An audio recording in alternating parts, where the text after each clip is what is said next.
Welcome everybody to the second episode of Behind the Wire.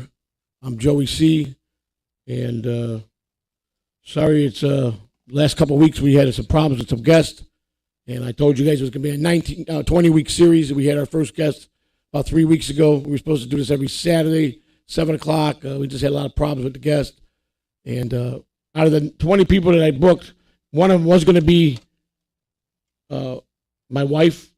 This interview is not going to be husband and wife. It's going to be me interviewing Christina, who is no stranger to the law or being in trouble. She's got a past, and she's going to be here to talk about it. We're going to hit a lot of key things today. I won't be interviewing her like she's my wife or being, cautious. I know what to ask and I know what not to ask her.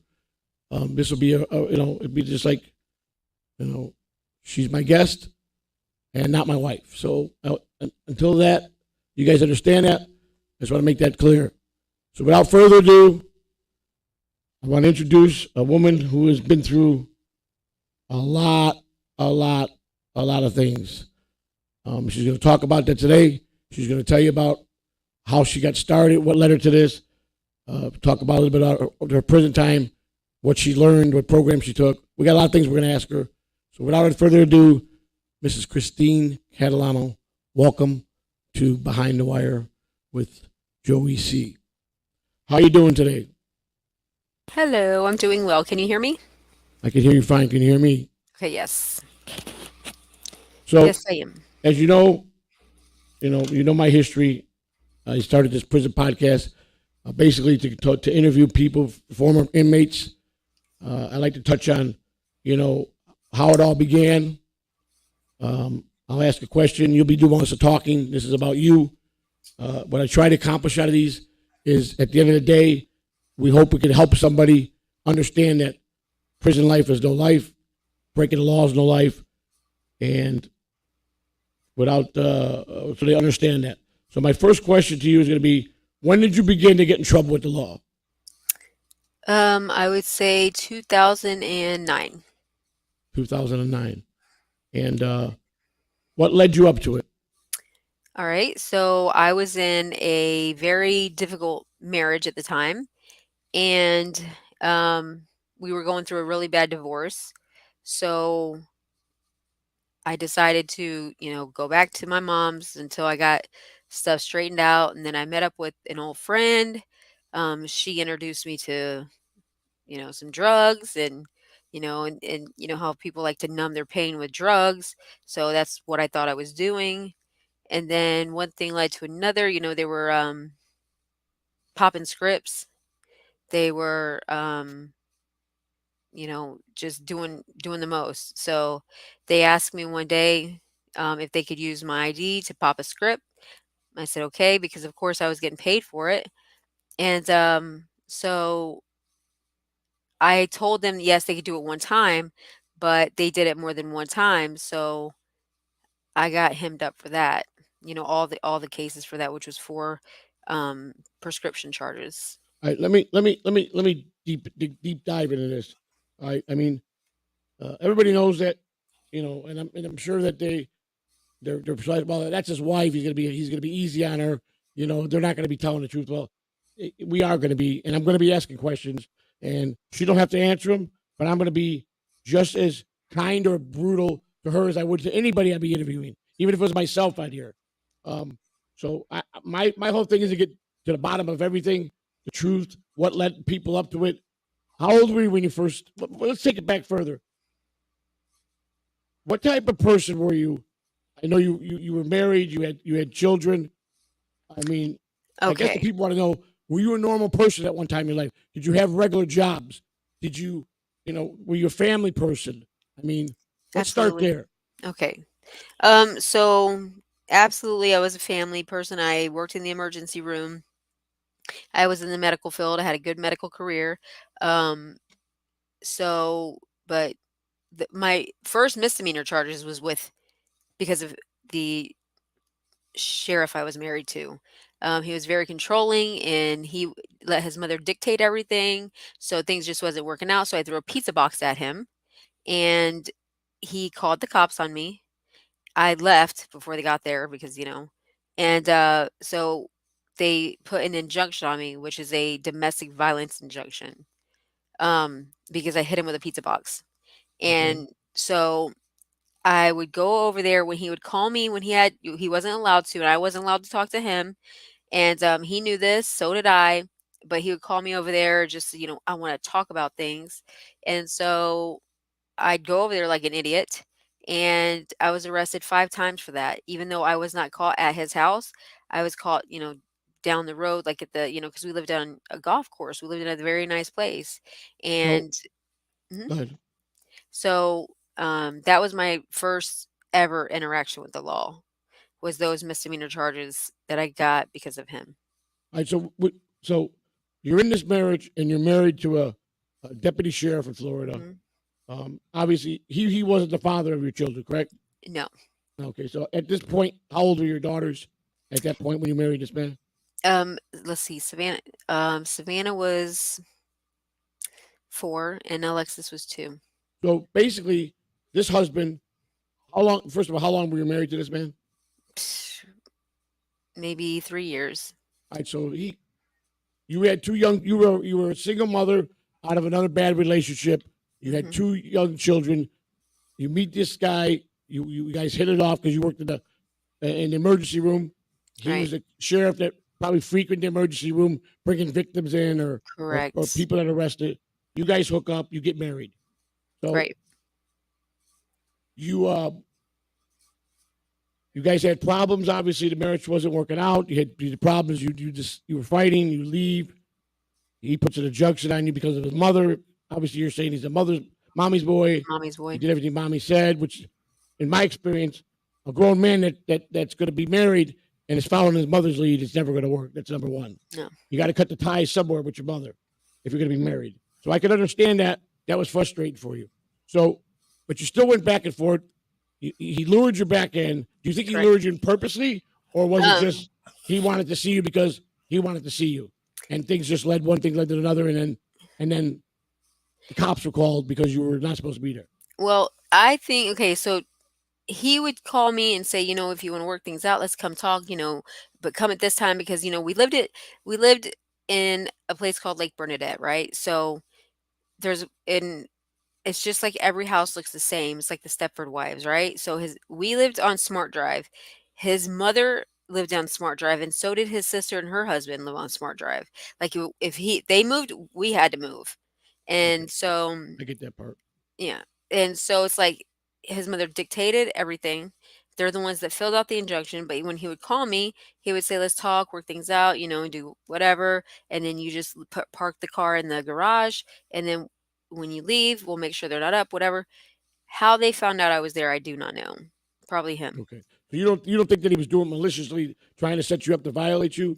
No, Okay, I don't think so. No, but his parents, as soon as they got wind that I was there, they would call in on me. okay. So you don't have to answer this, but as you married this man and you were in this field, you changed careers at some point while you were married to him, didn't you? Yes, I don't want to get into that. Okay, all right. So we won't get in that. So now you get arrested 4 or 5 times, and they're all misdemeanor charges for violating the injunction. So Correct. you're arrested, you're bonded out, and what was the outcome of those arrests? Did you do any county time, probation? Okay, so the first one, of course, my very first charge, I was ROR'd. Okay, And then the second violation of the injunction, I was ROR'd again. The third time, I had a $10,000 bond. The fourth great. time, I had a $10,000 bond. The fifth time, I had a $10,000 bond, and I was bonded out every time, and not by him. And so finally, when I went to court for it, they offered me 6 months misdemeanor probation, or a few days in the county jail, right? And I'm like, I'm not going to jail. Like, no, it was horrible in there. The couple days that I stayed there being booked in. So um I just decided to take the 6 months misdemeanor probation, and I just didn't care what they had to say. So I violated that little misdemeanor probation, and that was that. Like, and then that was So, over and done with. so you didn't make it through your probation, so you violated, meaning you were rearrested for violation. I wasn't rearrested just for the violation. I had committed another crime as All well. right, so you knew that the probation was not for you when Right. when you took it somewhere during the course of the 6 months. You were saying, "Fuck this shit. I don't deserve this." But now you're getting a taste of the street life. Now you got to raise two children. And what was your next move while you were on probation? What did you start doing? How did you take So, care of your family? well, to be honest with you, okay, so I started working for Beata nurses. Okay, And so I would do that. I would do home health and, wherever Beata sends you is where you would go. I'd work for a couple agencies and that's where you would go. And then I could get paid either daily because I was very good friends with the agency owner and okay. his wife. So, they kind of knew the situation. But so I was upfront and honest with them about what was going on with me with the misdemeanor because in the medical field you can't have certain charges. Um, so I was upfront with them, and it wasn't like there was, like, any physical violence. All I did was throw a pizza box at him. I mean, come on. And it was empty. Um, so I continued to work, and then it's like I got in contact with, like I said, one of my, old friends, and she actually introduced me to drugs. And then I started doing drugs, and then, What were you doing? What was the first thing you started doing? I believe it was Roxycodone. Right. The Roxy. I mean, I'm very aware of the Roxy pill, Roxy 30s, the blue ones, which Mhm. became very addicted on the streets. It's like Yeah, doctors were prescribing to people, pain victims, right. and they were stringing out people. So you were doing this, not realizing what the drugs are going to do to you, and Right. obviously got hooked. So Correct. now you're hooked on drugs Mhm. because of this girlfriend. Not blaming you, and I don't think you're blaming her. No, no, no, it was my She didn't choice. force you. No. She had said, "Here, do this. It'll make you feel better, make you forget things. You do Right. this, but you did it because you wanted to do it." I absolutely did. It was my Okay, choice. Nobody twisted okay, my arm or anything. all right. So now that being established, now you're really gonna now you got to support your habit, Right. right? So now I'm gonna enter as your husband for a minute because there's things all around the internet about that. I met you as a prostitute No. and all that crazy shit. Okay, which is Okay. all bullshit anyhow It because is. That's fine. it just makes me sick that they even spread that fucking bullshit. But so you find yourself now you're hooked. You're an addict, Mhm. and a lot of people know what happens with women and drug dealers. That's right. It's very common that girls will do anything with a drug dealer for drugs. That wasn't the Absolutely. case with you, was it? You No, were smart. actually. You were a Mhm. hustler. And what did you do instead of being that type, being the protocol girl that would be out in the street, letting a guy, just being his sugar mama and giving him whatever he wants for the drug? You went the opposite way. What did you do? Correct. I met up with a plug that I knew, and I started selling very, very large amounts of drugs. And that's I had people coming knocking on my door wanting to clean my yard for drugs. I So never. would you say that when you started dealing drugs that you were very good at it? You could hustle. You had the hustler's code. Learning the streets, and it seemed easy money. It And it was. you were the boss. You were controlling everything. Right. Okay, what year was that? That one was in,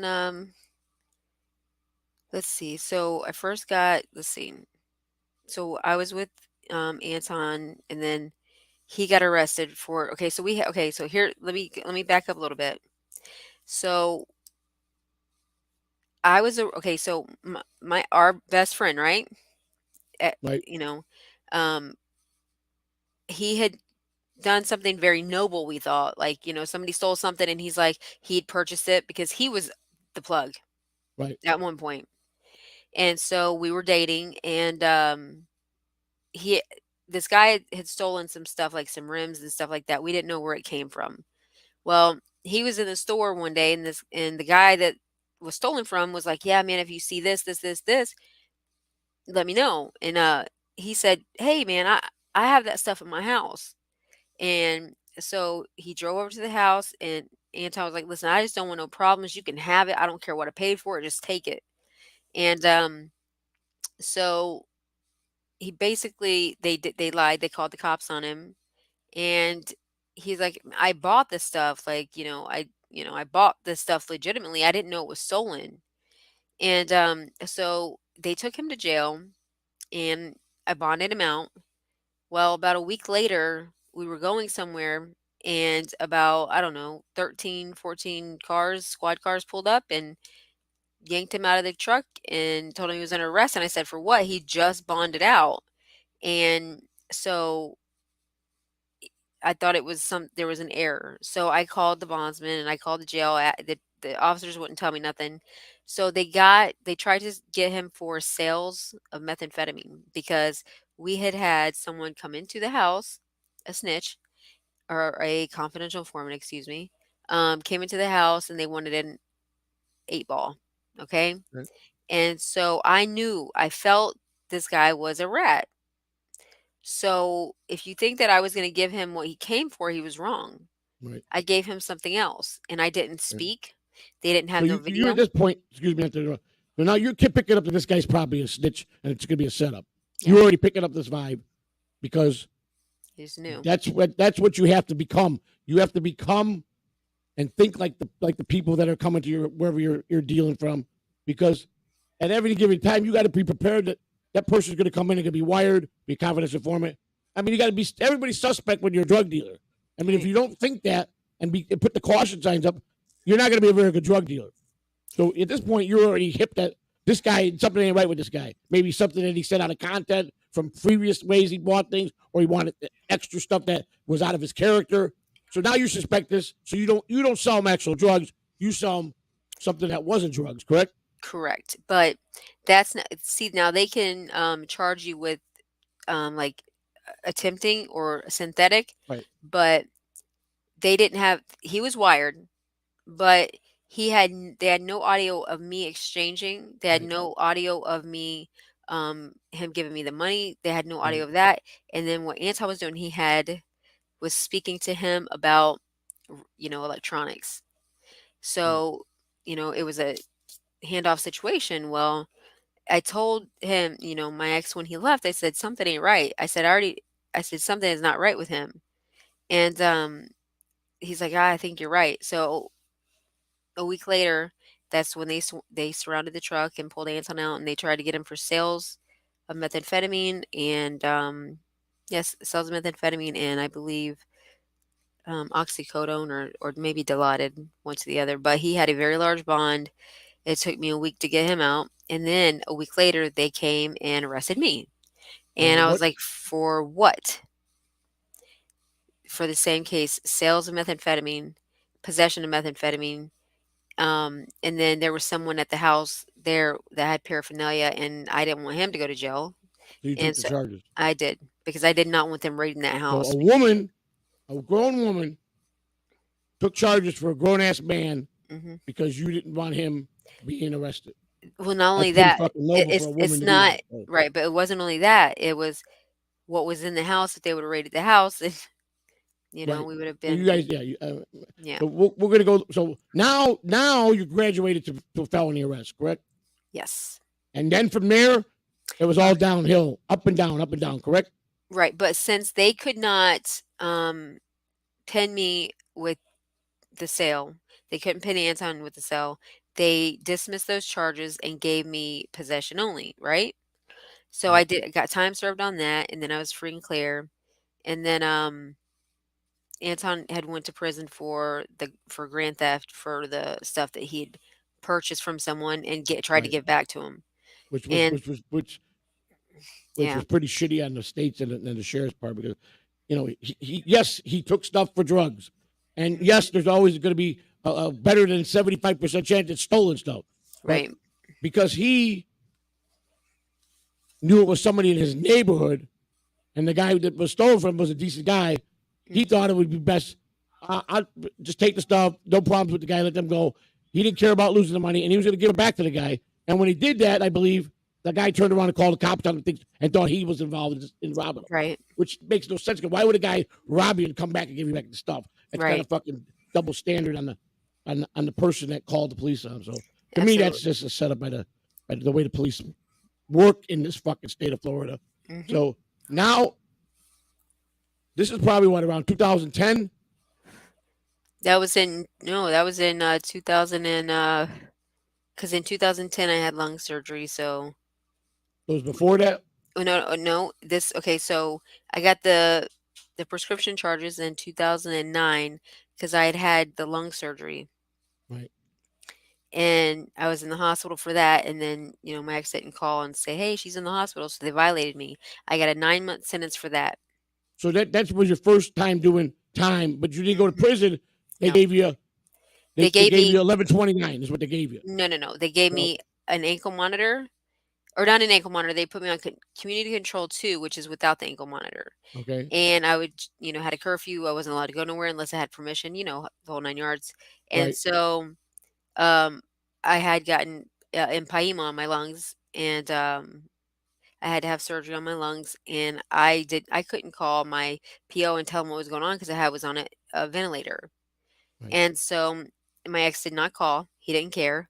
And so after the surgery, it was probably, I don't know, 2 or 3 days I had a warrant out for my arrest for that VOP. Well, so I went in front of the judge, and you know, Was this Pasco or Hernando at this point? I got arrested in Hernando, but they transferred me to Pasco. Right. So it was a Pasco case. The violation came out of Pasco. Yes. Yes, but so since it came out of there, they transferred me and whatnot. And so I got sentenced for the prescription charges, right? To 9 months.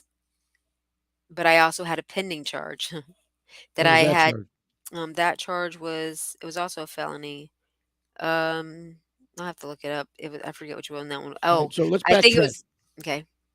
So now, how many years are you in since from divorcing the sheriff? How many years now from that point are we at that you started going straight street and really diving into becoming a criminal because this is how you fed yourself, this is how you took care of your family. This became your life. It was you were dealing. You basically were involved with a guy that was a major drug dealer Mhm. and used to were boyfriend and girlfriend, but you were also partners in crime Correct. actually, and obviously, for me, you know, I, I don't believe in doing crimes with any witnesses, no co-defendants. But obviously, he trusted you a lot because he knew you were solid and you weren't going to fold. Obviously, if you took charges for Absolutely. somebody else, that's a person that's not going to snitch you out, never Yeah. going to snitch you out, and it's pretty stand up. So at this point, he goes to prison. So how many years are you into the game now? All right. So he went to prison for 3 years. I started when he went in, and then so that was in 2000 and I want to say 12 at this time. Right. So 2012 to oh no, it was before that actually. So damn. I'm I believe it was 2011 because yes, after you 2000, finished, but 2010 I started dealing heavy drugs. that because he was away, now you took over everything at this Right. point. So Correct. 2011 hits, Yeah. and I don't hold no filter back that I was a career addict, but as a functioning addict. And Right. I had a friend that just got out of prison, um, John, and I would travel to his house in Brooksville, and I believe it was 2011. And I called him up, told him I was coming in town. I always call him the night before, tell me there tomorrow. And I get to his house, pull the driveway. I walk in his door, and pow! The first time I ever laid eyes on you. Mhm. And I turned my head to him and I said, "Who the fuck was that?" Mhm. And he said, "That's going to be my new girlfriend." I said, "Oh, Jesus." I said, "You're married anyhow. What the fuck you want?" I said, "I promise you this. You know my marriage has been rocky for a long time. That's going to be my future wife." And he laughed at me. He introduced me to you. You were you were dressed really nice. You were very pleasant, sweet. You were very personable. You had a very gift that I was drawn to you, and I could, and since I, as long as I've known you, and people get to know you, they're just drawn to you. When you speak, they want to listen. And I was drawn to you, and I thought you were one of the most beautiful girls I've ever seen. But yes, I was married, and you were involved with somebody. So I believe we shook hands and we talked a few minutes, and I never injected myself into your life in that way. I respected the fact that you were somebody, and I respected the fact that I was working on a marriage of, at that point, was 22 years that was failing miserably, and Right. so now I get to know you as a friend. We start becoming friends. Not Right. once, and I'm going to say this, did I ever ask her to do anything outside her from her boyfriend. It was strictly business. My friend, my buddy John was going back to prison, and he wanted to make sure I was hooked up with a couple people that he knew that wouldn't take my money or burn me, and she was one of them. From what I understand, there was a lot of male dealers, but she was the queen dealer of everybody. I mean, she can handle any situation from what I see. So I start coming to you, and you were actually my plug. So not my Right. prostitute, my plug. So I want to make Correct. this clear because I'm hitting on these. I knew I was going to interview you because you're my wife, and this is very tough for me. And I know they dig and dig and dig and they know everything. But now today they're going to get the fucking whole thing the right way because I'm just not happy with my wife being called a prostitute. She was never a prostitute. She was my Never. plugs. She was my dealer. That's where I bought my drugs from. That's Okay, right.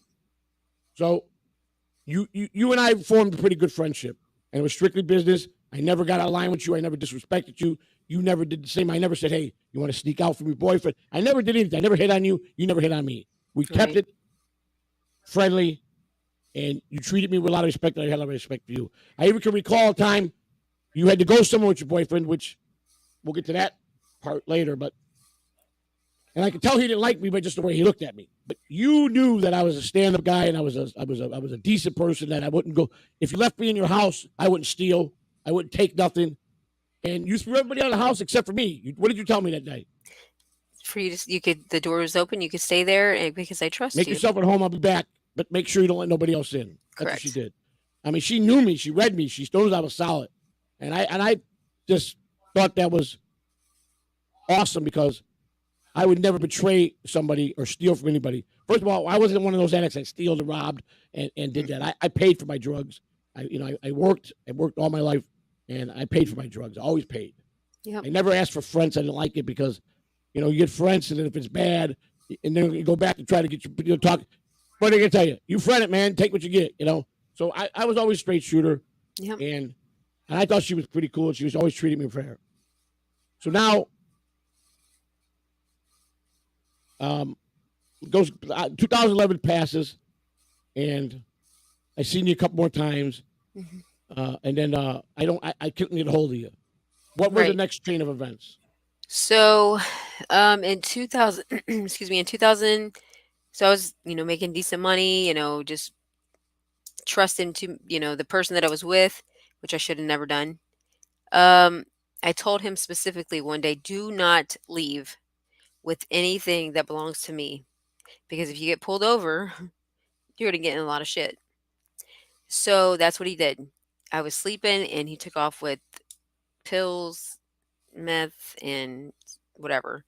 And so he gets pulled over. I find out he's in jail. I end up bonding him out. I'm like, do not ever do that shit again. Ever. And so,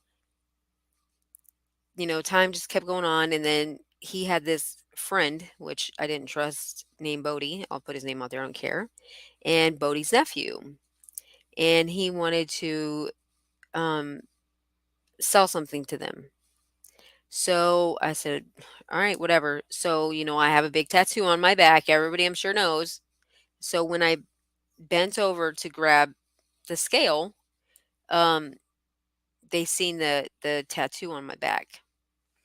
And so Bodie and his nephew was really Bodie in a undercover. So I really didn't like doing anything out of where I was living. I would, tell him just the store or here, there, other, but I would go with, because if something happened, I knew what to do, because I just knew, I'm not dumb. I've been doing it for a while, right? Right. So he ends up getting taking drug court for the possession charge, right? And so he gets drug court, and then I get a bang on the door at my mom's, right? I was in there with my sister and them, and it was the cops looking for me, and I'm like, "Fucking for what?" They're like, "We have a warrant for your arrest." I was like, "Excuse me?" My mom had just passed that year, and, so they read off my charges. I was like, "You gotta be effing kidding me."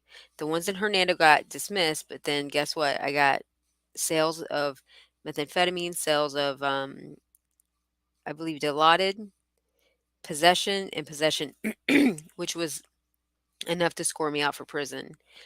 So I had a $60,000 bond. I got out it took me about 2 weeks to get out. Now, let me stop there for a minute. Mhm. You got out. You were in for a couple weeks, weren't you? Is that Yeah. this is where I kind of vaguely remember, and it's not my Yes. favorite subject because I didn't like the Well, let's boys when not you just were in. don't bring up his name So, then. so Ugh. he winds up selling his car to get you Right. out, correct? Correct. Which later on he was bad rapping you about saying he wish he would have never done that. But and I'll go that's another day. But so this guy at this point he's got daggers for me because he thinks I'm trying to steal you, which I never ever disrespected him, and I should Right. have now after I knew what he was fucking thinking. But I couldn't do that because I was trying to work out a 22-year marriage that was hopeless. So he gets you out, and what happened from there? Now you got a bunch of charges, right? Yeah, I mean, I have sales charges, which is I believe I had a second or a first degree felony. Obviously that's higher than, or that's the highest you can get is a first or a second degree. And so I had sales charges, possession charges. They automatically give you, if you got sales, they automatically give you possession, whether it's in your possession or not. At one point, it's in your possession, so that's how they look at it. So, because I tried to fight that whole thing too, and just didn't work. But I said, you know what, whatever. So I get out and I go to his freaking. He's a another mama's boy. He was back at his mom's house. So I went there and I found out that he was, being promiscuous, excuse me, promiscuous while I was in county. And I'm like, So you were gone for 2 weeks and he started cheating on you right away, is what you're saying. yeah. And So, and I was like, you think I'm going to put up with this shit? Like, no, no, I don't. First of all, because I tell I'm very independent, don't need a man, and I don't need. So I said to him, since you signed my bond, please let's just come to an agreement. Or is him and his mom or whatever signed my bond. I said, please let's just come to an agreement. I'm going to leave. I promise you I'll go to court. His sister even picked me up to take me to court, right? right. On 2 court dates. Well, I stop talking to him, but I did tell him I'd go to court. I emailed his sister, said I'd be there, don't worry. So he calls me and he's like, Christina, I love you. I want you to come home, and I'm like, fuck, what do I do? Do I do it? Do I not? But he's on my bond, his mom. So I was like, all right, so I did. And then so I went there, took a shower, whatever, fell asleep, and woke up with guns in my face Okay. because So he he calls you back hmm and you're thinking, well, they signed my bond. You're bouncing on the street now. You know hmm you're facing prison time because you scored out the prison. already, yep. And he lures you back to his house. Right. And what really happened? What really happened was he got up before me and he went outside because in between that time, from the time I was bonded out to the time all this happened, um, this stupid ass girl, right? Somebody had left me their rental car. And so she let her mom and boyfriend take off. And I said, no, it don't work like that. I said, you better get him on the phone, call him now, and get that fucking car back here. Otherwise, it's going to be a wrap. Right. And so this older gentleman, um, it was like a bar right there in Spring Hill, and I was like, "Fuck, man, what am I gonna do?" So I said, "I gotta find a ride." So she goes up to this guy and she's like, "Excuse me, sir, can you give us a ride?" So he's like, "Sure, no problem, ladies." So we get in his car and I'm like dialing their number, like, answer this phone, like you answer this goddamn phone. They wouldn't answer me, and finally, I said, "All right, fuck." So then we go, and he drops us off at his house. I said, "I'm gonna stay outside." Yeah, I didn't feel comfortable going in. Right. I just don't know wife. No, I didn't feel comfortable like that. So she comes out. She's like, "Oh, he let us borrow his car." I said, "Well, where the fuck are we going? Like, I want the fucking car here. Like, get me that your man and your mom get the car here." What she ended up doing was robbing him of his credit card, made her phone payment on it, her boyfriend's phone payment on it, and because I got in the car with her, I was also and I told her, I said, "If you fucking because OnStar came on and they were like, you're returning the vehicle or something." I'm like, "What the fuck?" I said, "I thought you had permission." Right. And clearly she didn't. So I got those were charges that were gathering up on me. So when I got picked up at dipshit's house with all the police because he turned me in because he found out about those charges because he's a snitch bitch, and um the charges just piled up on me. Those were Hernando charges. I had Pasco charges. I Right. was when I went to sentencing, I asked the judge. I said, "Listen, I'm already going to prison in Pasco County." I said, "Please just sentence me to prison and let me get out of here so I can Right. start my time." Right. So for 9 felonies, the You had nine sales felonies at this point. 9 felonies at this point that I was going to prison for. Right. So I took a year and a day in Pasco, or I'm sorry, Hernando, and then I took 19.7 months in Pasco County. Yeah, a year and a day Hernando, 19.75 in Pasco County. So That was just county time at this point, correct? I was doing no, no, no, no. I was waiting to go to. Well, I was in county waiting to be sentenced. At So this you got point, sentenced to prison, I did. and I got state sentenced prison in Florida, which would state be either prison one or two prisons, low correctional or Gadsden women's prison at the or home. time. Yeah, and at the time, you're right. So I ended up getting a year and a day, and then I got 19.75 months, which they ran concurrent. So I ended up doing 18 months. All right. So I believe you went to Low I did. Penitentiary, which is one of the top 5 worst female prisons in the That's the United number States. one, actually. Well, actually, number one. It did hit number one. Hmm. And it's bad because of what? Because of the guards are corrupt, the wardens corrupt, the women are raped, beat on a daily basis there, correct? They are, and then some girls also, though they are. I'm not even gonna lie about it. Like they want cigarettes, they want drugs, they want this, they want that, they want it all brought in. So they So of sell course themselves to the guards for they that stuff. do. Absolutely, Now, absolutely. you're in prison for the first time, but you're no stranger to the law. You know the law. And I heard at the time you were a pretty badass bitch that nobody fucked with you because you could No, beat some ass. And I know a yeah. couple fights that I know that you got in and you beat the brakes off of a couple women that a lot of women feared you in that town, correct? I wouldn't say feared, but I'd say respected. You I were well mean, definitely respected. I you never heard know, anybody because a lot of always there's talk when there's a female around a bunch of guys, and I got to know you as a friend, and of course you were my dealer, and you handled yourself, you carried yourself well, and I never one time ever heard any guy that I knew say you were a fucking whore, saying you were a bitch, that they had mad respect for you and you could hold your own, and if they were going to do a crime, they would want to do it with you because you were solid as a rock. This is what I was told by a lot of guys because you knew I was, I knew someday I want. My dream was to be with you at that point.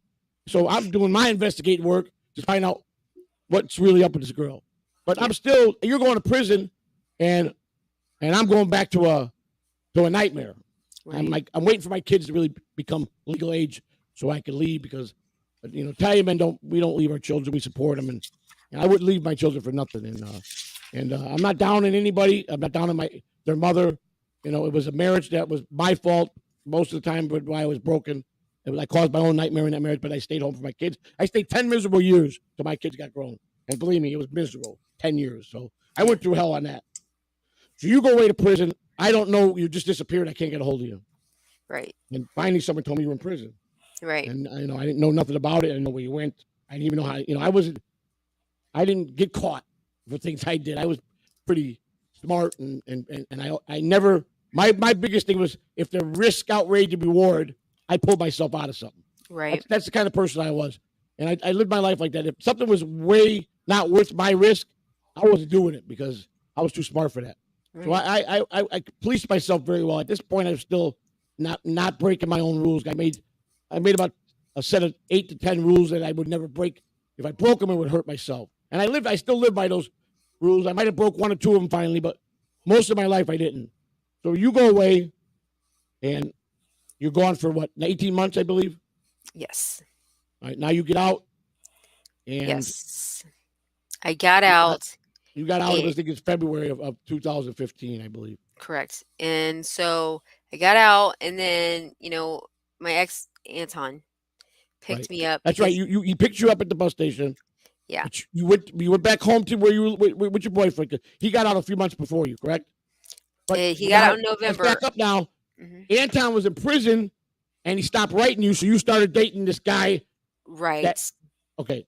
You Yes. felt this was your take when Anton stopped writing you. It just totally shut you down. Yeah. You figured what the hell's going on here, and you started dating this other guy. And now are you saying that this guy is the one when you woke up and the police were on it? He called the police and he turned you in. Well, it was either him or his sister.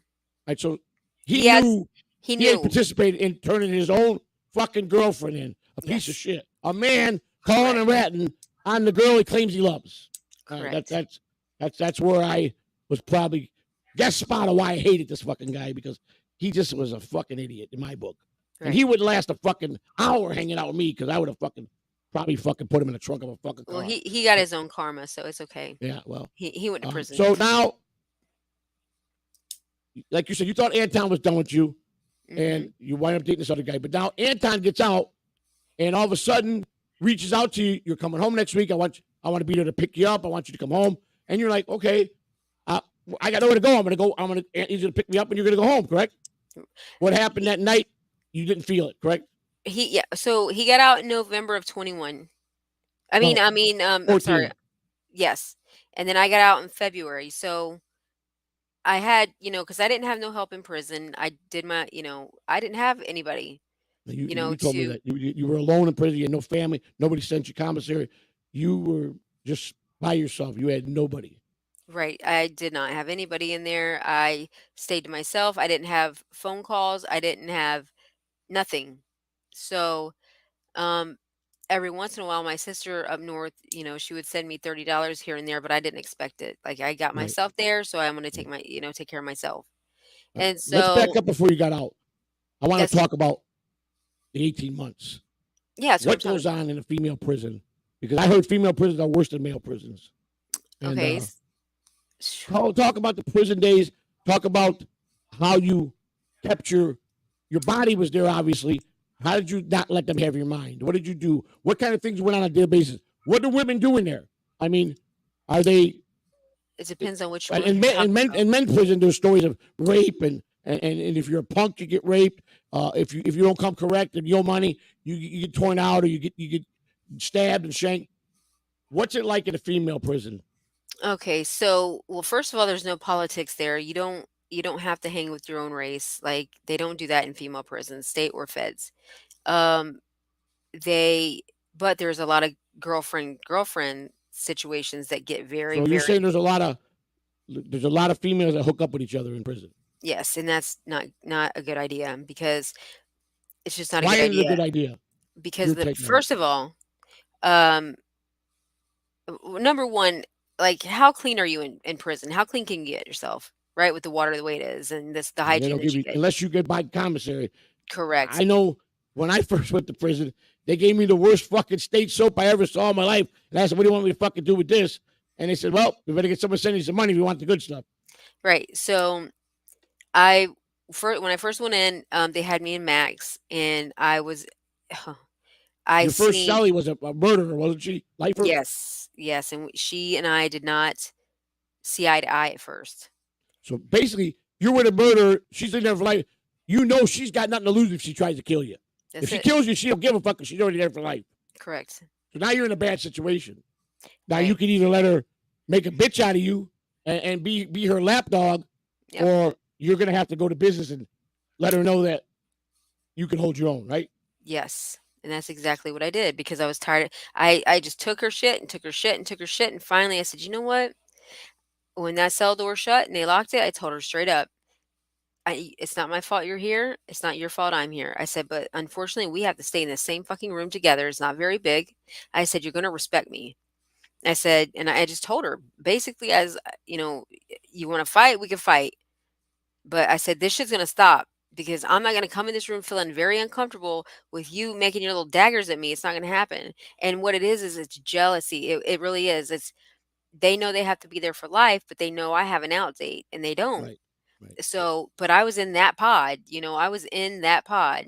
So finally things started to simmer down with her. And then she and I actually became friends. And then they moved me out from that dorm to another dorm because I was going to be transferred to the main unit. But while I was on the annex, there was two girlfriends. The way you take out a razor in prison or a blade in prison is you take it out of your razor. Right. Right. And then in state prison, you have to turn that razor back in, right? Correct. So they, break it, do whatever they got to do. They stick some aluminum foil in Right. there, Right. Yeah. whatever, Yeah. to make it look They do right. that shit in the county jail. So What I seen was two girlfriends, okay, because the other girl was talking to someone. She was just slicing her face up with a blade, slicing her face up. to the girl that she was with in prison. Yes, slicing this girl's face up. Well, why was she doing that? She catch her Be- doing something with another girl. She was talking to another female, So just because talking, talking to the female, just talking. talking, and so was the girl doing the slicing more of a butch type, or was she Well, the what they're called femmes. okay? All right. Yeah. So, She was um, she was the alpha. She was the dominant one. dominant one. Okay, I got you. She was the more dominant one, yes. And then you don't normally see two dominant females together in prison. And I haven't seen very many on the streets either, but so they were fighting, they were cutting each other, they were, and then excuse me, I got moved over to I was in Mike and then I went to November. So I went to November dorm and like stayed there 2 weeks and finally they moved me to the main unit. Excuse me, I got heartburn. They moved me to the main unit, and there's no AC over there at all. When I was there was no air conditioning, and Florida is freaking so hot. In the wintertime, there is no heat. You get one blanket, you don't get anything extra. If you do, you get written up for contraband. Um, it was just shitty, so What? shitty. But go Go ahead. ahead. I'm sorry. No, it's just shitty. It's a shitty place to be. All right. What? How corrupt was how corruption was it? Let's take it to the male guards. Obviously, I never Hmm. can understand this concept why they put a bunch of male guards in a female prison. I just never could understand that because it's like it's a setup because you're gonna have guards that are gonna overpower women just to be power struck and fucking Tom, you don't do this, I'm gonna do this. I'll write you up. You don't come over here and give me some head. I'm writing you up. You don't go over here and do what I tell you. I'm gonna write you up. All right, It you so so it is corrupt, okay, very corrupt, but then you gotta look at it like this. If you're a female and you put yourself in that situation, if you're gonna sit there and push your ass in front of one of these guards and try to do this and try to turn them on, you're asking for it because correct. the guard wants something and so do they. Right. You know what I'm saying? How So, much sex went on with guards and inmates? when I was there, I mean, to be honest with you, I probably quite a few. Like I said, I stayed to myself. I didn't talk to anybody about anything. Like you doing something, I'm turning my head. I'm not Right. because I Right. don't want to be questioned. Right. Quite. You know what I'm Less saying you know, the about better off you are. exactly. The less I know, the less I could tell them. That's You correct. know, Right. so That's my motto.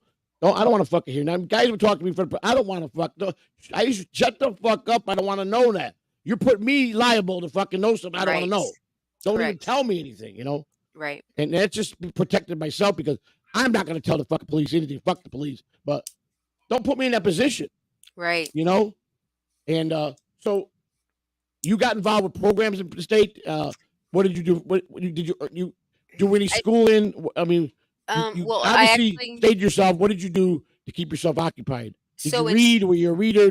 Did you work in one of the on the grounds anywhere, or what did you do? okay, so in the beginning they had me because I had my education, so they had me AM, they had me doing what did they have me doing? I signed up for life or not life skills, but what's it called? Victim impact. Because believe it or not, if you're selling drugs, there's still victims, like there is Right. victims. And I didn't never look at it like that until then. And so I got myself in I stayed to myself. I went to church, I went to the chapel. I was an usher in the chapel. Um one of my theology degrees came from there. Actually, I finished it when I got out of prison. You got Um you said what degree did you get? my theology, which is Okay, which is you what? know, Explain uh that to for people that it's know that. a theology degree is an associate's in theology, which speaks to the Bible. And I became a minister. So, um, but before that, I was affiliated with the American Marriage Ministries, which I'm still affiliated with, and everybody can look that up if they'd like.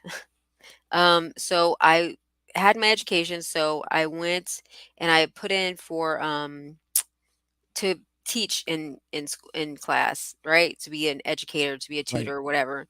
And so they granted it. So I got to move jobs. Now in state, you do not get paid to work. 85% you have to do. Okay, 85% of your time. 85%. It don't matter. 85% of your time you have to do. Just because So there's no parole. So usually if you're parole, you do 50%. You get out 50% of parole. But a now lot, prior to 19, I think it was 1999 or 1984, 1994, they had parole in Florida, right? but They they changed it, don't. but that's right. They did early on in Florida. That's right. They changed it to 85%. Correct. And so you have to do the 85%. You don't get paid. So you have an AM work schedule and you got a PM work schedule. Okay. So it's only like 3-hour increments. So you go from like 7 to, I don't know, or 4 hours, I'm sorry, 7 to 11. And then you go to chow and then, or lunch, and then you have PM work call, which lasts until about 4. And then you come back and then you got to go to dinner and then you got to shower and then you got to get ready for the next day. And then the way the sleeping arrangements are in the main units, it wasn't just two-man cells with doors.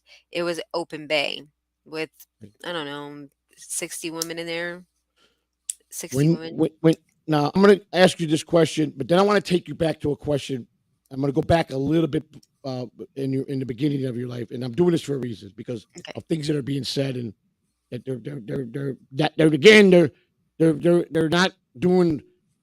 The right Here's the research. thing: people can sit in that chat room and say, I mean, and I usually don't interrupt the interview for the chat room, but we got people saying, "This is too easy." I'm interviewing my family. This first family, she's my wife, but she was one of my guests. She's got a very interesting story. She's done some hard time, and of course, I'm going to have her as a guest.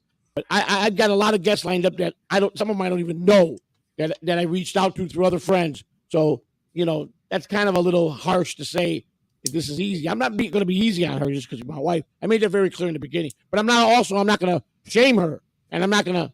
She is my wife, so I'm not going to treat her like a dog either. You understand? So I think she brings a lot to the table for this interview, and if people are smart and really listening, she speaks the truth.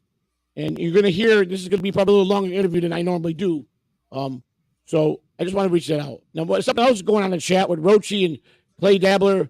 I unblocked Rochi. What's going on, Rochi? He's upset about something. We'll get to that after the interview. Okay? Thank you. Hold on. Because I Thank think you, it's got Buck. something to do with Stutter and John this morning. Hey, hold on. Take Buck Veganos. It says Catalano TV. This is a great interview. Just stop looking at the chat. Yeah, I usually don't look at a check when I do the podcast, but I I just know. something kept staring at me, and I had to address it. Of course, this is too easy for. I'm not being easy on her. I'm being. I'm not. I told you I'm not going to interview her as my wife. I'm going to interview her as a person that Correct. has struggled, has been her own worst nightmare, went to prison a couple times, has a story to tell, and we want to know, you know, what she did in prison, how prison was. She's telling us that. We want to know, we're going to get to when she got out of prison. Did she feel prison scared her enough or taught her enough that she wasn't going to stop this? We're going to get to a lot of things because this is just the beginning of her troubles with the law. Okay, but before I get to that, there's another thing being brought in because these chatters, if they get any inch of anything, they go and make assumptions, especially about you and I the last 3 months. And I appreciate one of the why you put your business out there. We're not putting nothing out that's not public record, and she is one of the people that were on my list to interview, and we go for them to tell the truth of the story. So it ain't nothing that I'm saying that nobody already has looked up 150 times already. So Right. And we, thrown it in our face. if she was uncomfortable, she would have did the interview. Right. So she's comfortable. It's nothing that it could hurt us because she's being straight here, and I'm being straight here, and that's the problem. Everybody thinks they can get over and try to hurt us, but they really can't. So, but I want to back up because something came up that people are wondering about. Well, I want to go back before your kids were born. You got involved with a guy, your first love. That I'm going to talk about on Friday. I know I what you're talking understand that, but about. I just want to get to a couple things. I know you're going to have a whole bunch of discussion. They've been asking about it. Hmm. You're 18 years old. You fall in love with a guy you thought was your 16. the man that's going to be the man of your life. Correct. And we know him as Jeffrey Norman Jr., Crum Jr., correct? Right. Which is your kid's last name, correct? Correct. And you married this guy, and you had a child, and you had a second child. Yes. Now, from what I know as your husband, and we both put everything on the table when we got together, that he was very abusive to you, wasn't he? Yes. And I mean abusive, I mean very abusive, correct? Yes. And he was a drug addict, crazy. Well, he was I mean, he is all he did at the time that I know of was smoking weed, but he was just abusive. Just I Because mean, at the he time you were working in the emergency room, supporting him, supporting the family. You have a child. He wasn't yeah. nice to your kids either, was he? I had two children already, and then This is their father. Their biological mhm, father was not a nice guy to his own kids, right, correct? right. So Which you didn't put up with. no, Okay. absolutely not. So I So I'm and gonna then you're gonna tell the whole story. So you wind up figuring a way how to get away from him because you couldn't mhm, take it no more. right, I You, did. you get away from him, and he winds up committing a crime, and he Hmm. got 40 years in prison. Correct? Yes. At what 20, 21 years old? He's been in prison No, about 10 no, years, right? he's young. He's older than that. He's my age, but he's been Right, in there but about 10 years. about 10 years. So you guys are already divorced. Yeah. You got he's long out of your life. He's not. You don't let the kids see him because he's no No, good. He no. commits a crime. He gets 40 years. His parental rights were terminated. So that's But he got 40 years in prison. He's only in the first 10. He's got 30 more to go. Correct? no. He got 30 years in prison. 30 years. But he's got 20. He don't get out. I think, to 2039 or something. Or 2040. yeah, He's gonna be like correct, 60 years old when he gets out. I correct. think, or maybe older than that. Yes. And now we'll go back to you get your theology degree. You're getting ready to come out. You're getting ready to go to. You're hearing that it's coming to the day you're out date, which is February of end of February 2015, Correct. where your original boyfriend that you were with that stopped writing you and you couldn't understand, you started seeing someone else because you thought he was really you didn't hear from him for months, so you just Right. took that as a sign it was over, and then you started with the other guy, but then all of a sudden he gets out a couple months before, he picks you up at the bus stop the day you got released from prison, and Hmm. you go to your home where you were the home you had with him, Right. and that night, what happened? So, he, I just, I just kept saying to myself like I wasn't gonna get back into it, doing this whole thing. I don't want to go back to prison. I'm not gonna sell drugs no Did you feel you more. were rehabilitated? That when you got out of prison, that you were really determined that you were going to go back to being a working woman legally. You're going to take care of your kids. You're home now, and again, you're gone for 18 months, and your kids weren't even allowed to write you, correct? I And then what got you gave power of guardianship to attorney. your sister, who Correct. was very responsible, a nice lady. I met her. I Yes. know her. She's a very, very good woman. But she Yes. raised your kids for those 18 months. Correct. So that's another story. So Yeah. now you going back to your boyfriend. He picks you up. It's the gentleman thing to do because you're getting out and you lived with him, so he's got to be the right guy and pick you up. But what happened Right. when he takes you home?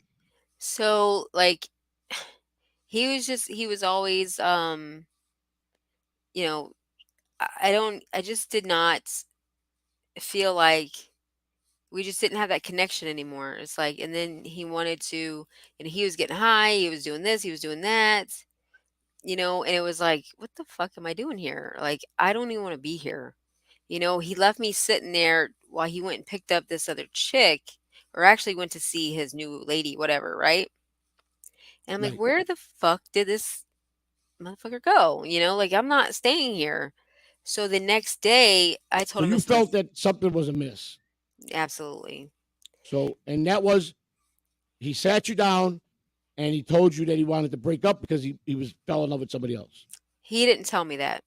Okay. No, I actually the next day had to go register as a convicted felon again. Well, what point did you know that he had another girlfriend? And what point did he tell you? He so he wrote me when he wrote me that card in prison. Um, he said, I just want to tell you, I just want to be honest with you. I slept with one person while you're in there, but I'm like, well, So he's technically being honest thinking, with you. right, but like technically, were we even together because you stopped writing me? Like I just didn't get You're it right. confused now. Very. Did you tell him So that when you took the site that he was basically over with you, that you were seeing somebody else? say that again. Did you inform him after he told you he had been sleeping with somebody? Did you inform him when you thought he stopped writing? You took that as a Yes, sign that he was done, that you started seeing somebody else? Did you do that? absolutely, Okay, you absolutely. honest back with him. Yes. But So you were done with the other guy. But you did tell him that, when you didn't write me for 6, 8 months, I thought it was over. You wouldn't take my letters, so I started seeing someone else, which turned out to right, be a nightmare. You already explained that. So right. now you guys are being honest. This is what's on the table, and you felt very uncomfortable. Obviously, what was your next move? So the next day, I had to go register as a convicted felon, like you do. And so I said, you know what? I'm not coming back here. I told him, I said, listen, I said, we could be friends. I said, but I'm not coming back.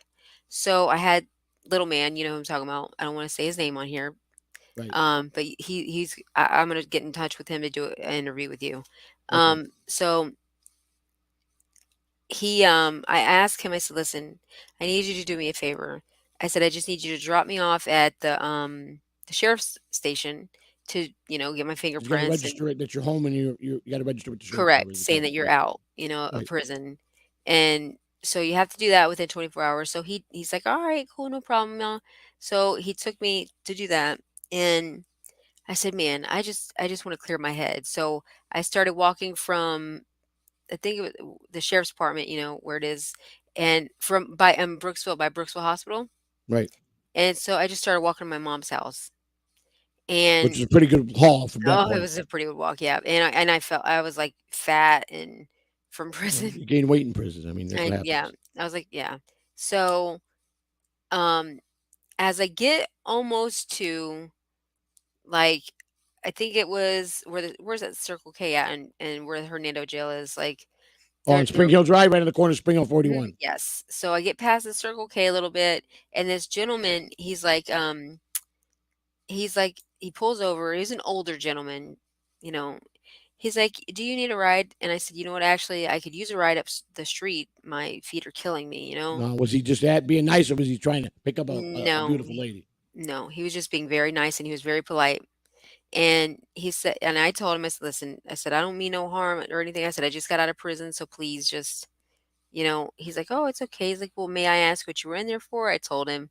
And he's like, "Oh," he said the same thing. "Everybody makes mistakes." He said, "But just got to learn from them." And Right. so what I did was I just had him drop me off at the end of the street because I don't like letting people know where my mom lived or my Right. sister, anybody. So then I get to my sister's house, and then my brother was there and so I was using his phone, getting on his phone, and some other people came over and I kind of started mingling with them again. And then a couple days later, I was on Facebook, you hit me up, and then we This is the good just part. yeah, so then you hit me up and then I see you. I see you on Facebook, and I'm like, wow, is that really her? yeah, So I took a chance because at this point, I already told my ex-wife that 2 days before is I'm out of here. I got her a place. I moved her stuff in. I handed her the keys, and I said I'm filing for divorce. And that was the end of that. It was 25 years. I had enough. And my kids told me, "Dad, you good dad. You raised us right. Go live your life now and get some happiness." So now I see you online, and I go, "Is that really you?" And you go, "Who is this?" And I go, well, "Fuck it. If you can't remember who it is, it ain't worth it." And right, you said, "Give me a chance. I've been away for a while." right, And I gave you about 5 seconds, and you knew exactly who it was. Right. What happened next? So then you insisted that you came over to the house, and then he wasn't taking no for an answer. So he's like, "I want to see you tonight." So then he I came wasn't. I over. wasn't letting you go this time. No, I was. it, I was going to be single. I wasn't letting you go because I asked you if you were single, and you said you weren't with nobody. So that was it. That was my chance to go in and make my move. Now I couldn't let you have any hours away. So go ahead. What happened next? yeah. So then you came over. We talked and No, for no, like wait, wait, hours. wait, wait. But What are you this is talking the about? good part. This is the part I want you to really emphasize. So I take a shower. I get in the car. You tell me, well, give me a chance to get ready, and I'm there probably an hour and 10 minutes, right? What Right. happened when I got out of the car? Now, be honest. No, I was like, damn, I was like a pretty sharp dresser. I had a nice yes, car, and you told me very what. suave. And when I got out of the car, started walking towards you. What did you say? I said a bad word. I said, "Oh God, OGD," like oh God. And I don't meaning like what? saying that That word. you were. What? You Like thought I I was was. very sexy, very All handsome right, because all right. That's what I want like to make sure. I'm very sexy and handsome. Don't forget that. Okay, just kidding. no, So you I was a gentleman, though. yes, I very put much you in the so. car, opened the door for you, and Mhm. you weren't hungry. I want to go to dinner. You want to go. You didn't drink. You weren't a drinker, and at this point, you're out of prison. You weren't. You were trying to stay clean, and so I didn't bring in drugs into this. Right. We drove around for hours, and we parked, and we talked for about 7 hours, didn't we? Yes. And we put everything on the table.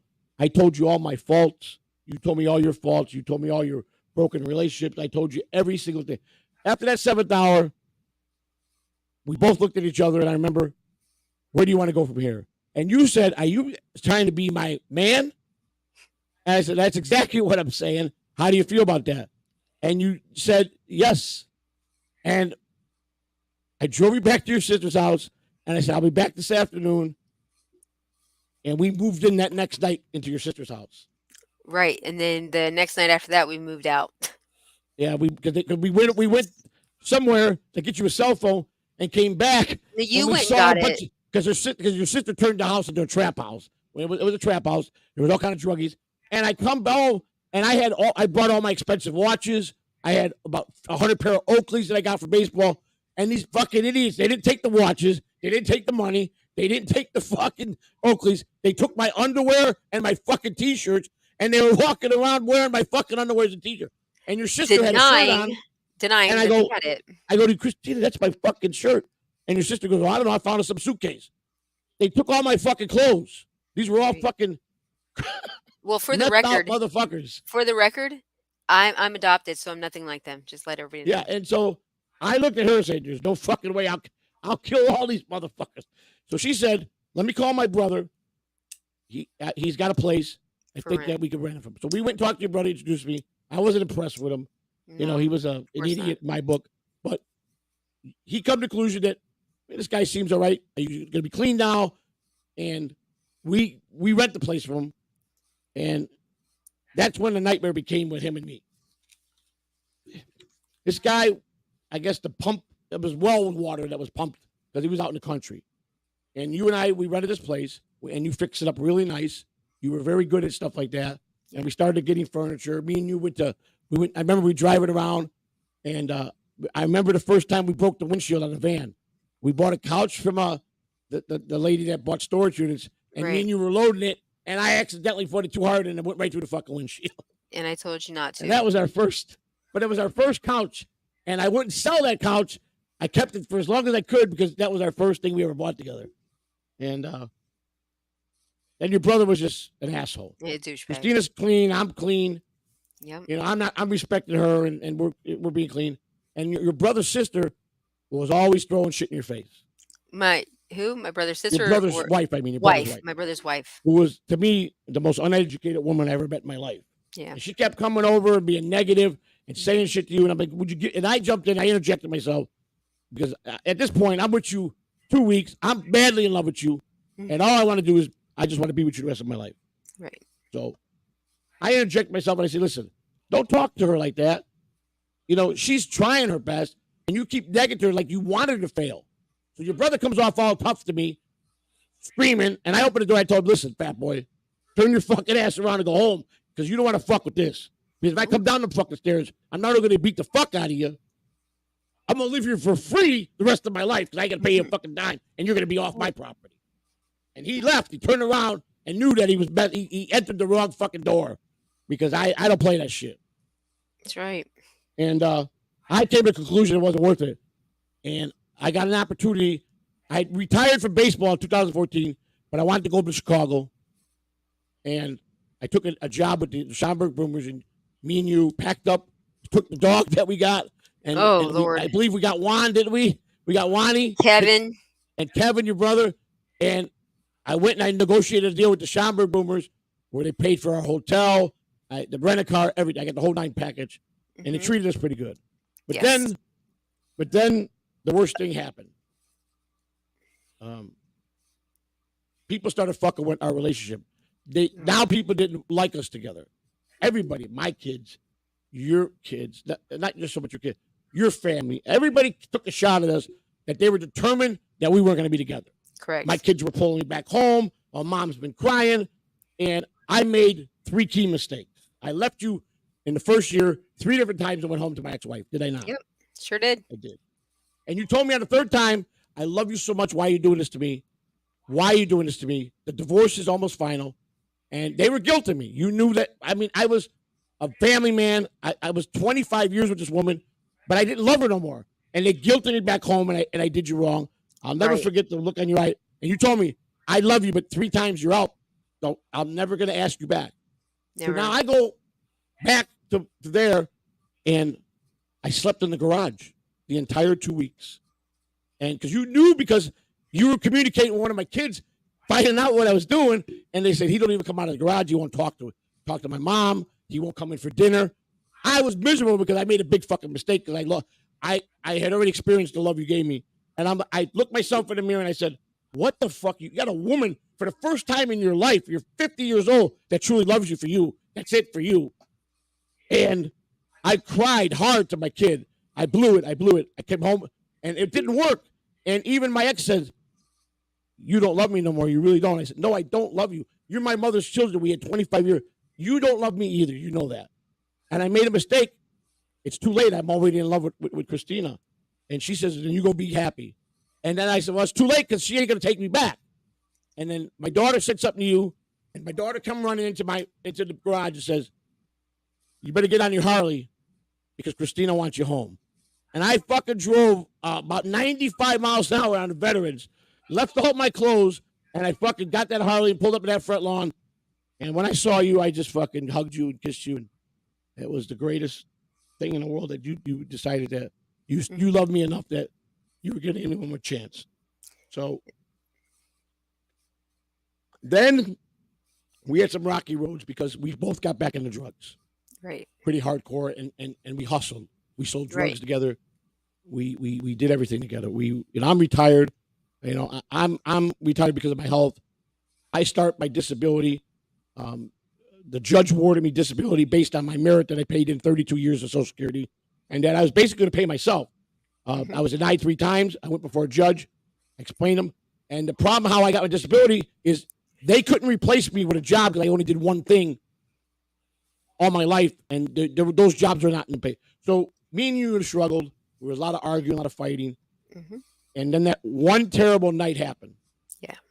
And I'm going to touch on this and briefly because I have an appointment soon, babe. I know. So we're gonna be done about 10 minutes. Okay. The unforgettable night happened on April 26, 2016. I'm in the bedroom. We were trying to work through this argument, and we were coming to the conclusion that maybe it's best we go. You get an apartment, I get an apartment, and we try dating and not living together. That's what our conclusion was. But then we also said we were gonna try it. All of a sudden, I heard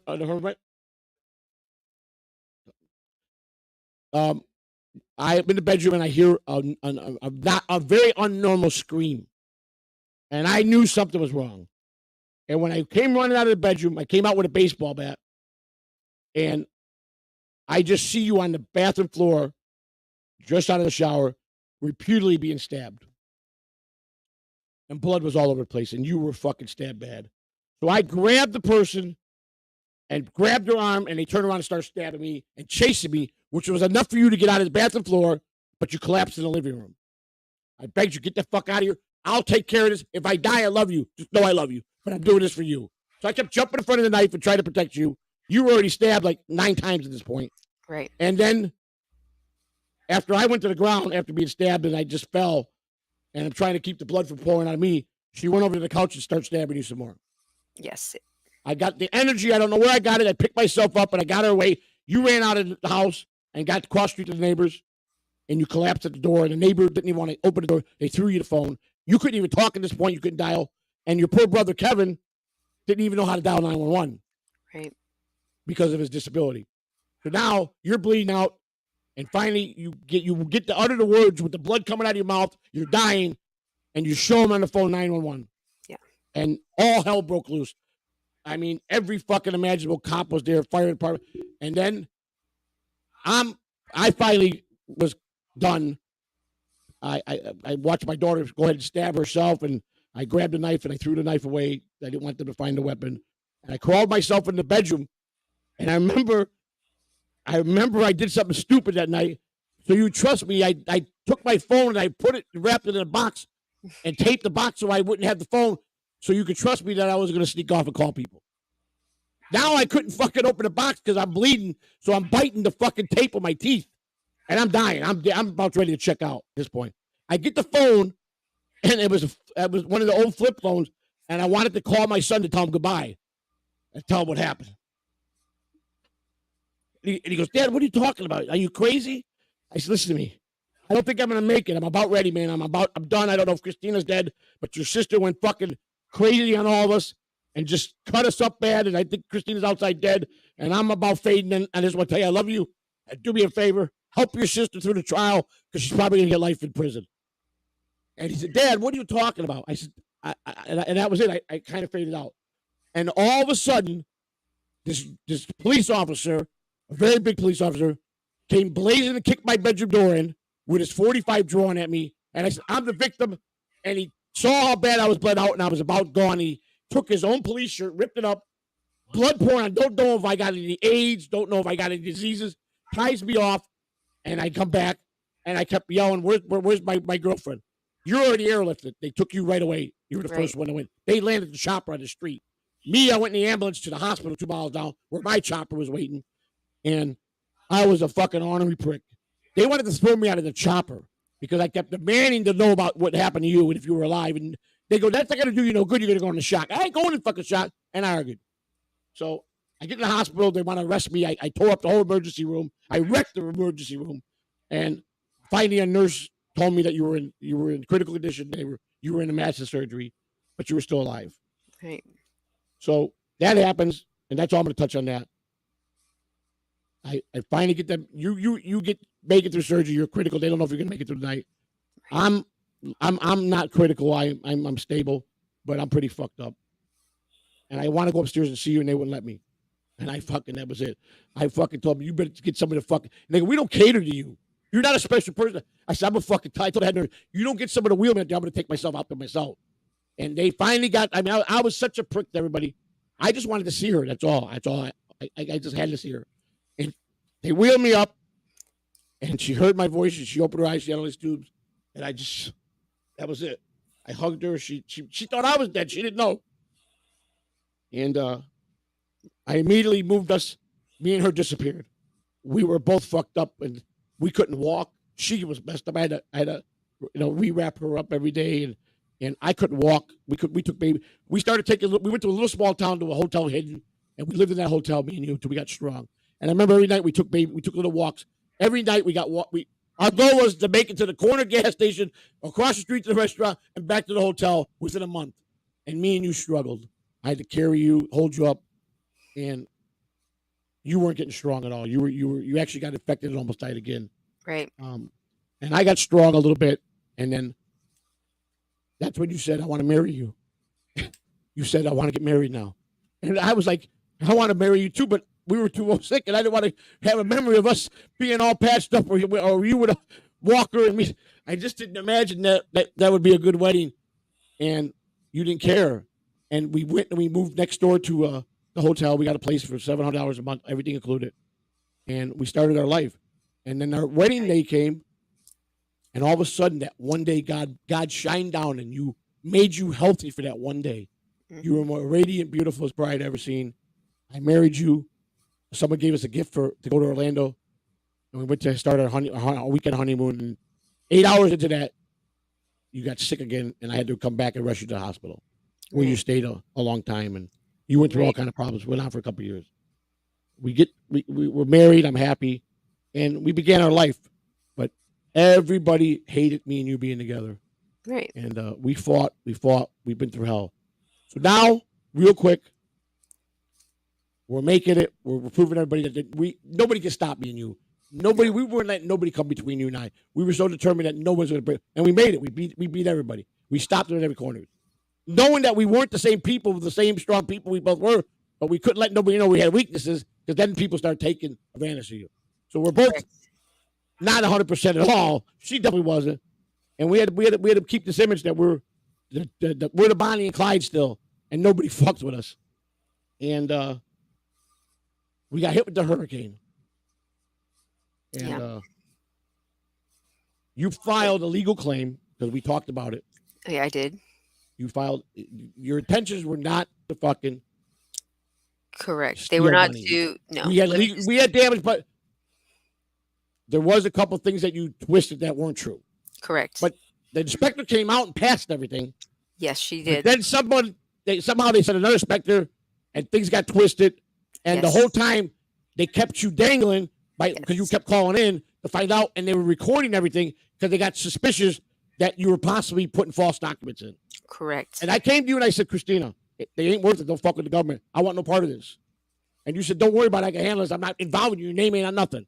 Just because I was already approved by the inspector. Right, because you were approved. And I knew that you were approved, but you wanted to fucking, now they're trying to pull it back. And then you got creative. I'm not going to lie. We were fucking on drugs really bad at this point. Mm-hmm. Very bad. And I'm not ashamed of it. But we were on drugs heavy.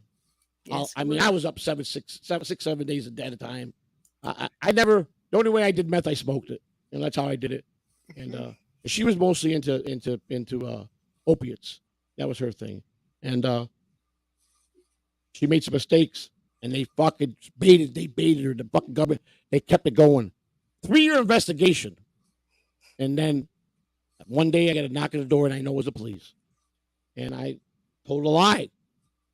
And the next day, I allowed them to come back to the interview, Christina. And I told them, if you really know her, the interview's over, we're going to get a lawyer. Well, I went ballistic on the federal agents, and I almost fucking knocked the fat motherfucker down. So they tackled me to the ground. She's screaming at them, don't hurt him, don't hurt him. I'm fucking telling them, they can't hurt me. Done them bad, I'll beat the fuck out of that fucking piece of shit. The reason why I did that is because they were on recording, and I wanted the judge to hear that. Right. And they handcuffed me, and I go, are you taking me to jail? No, you're going to go sit there and shut up. And I'm yelling, don't say no more, Christina. And at the end of the day, they pulled off, and their last words to me were, you're a fucking piece of shit, a real winner. Guess what? You're coming to the indictment too. And I'm like, for what? Turns out, because I lied. So they drug me in the indictment.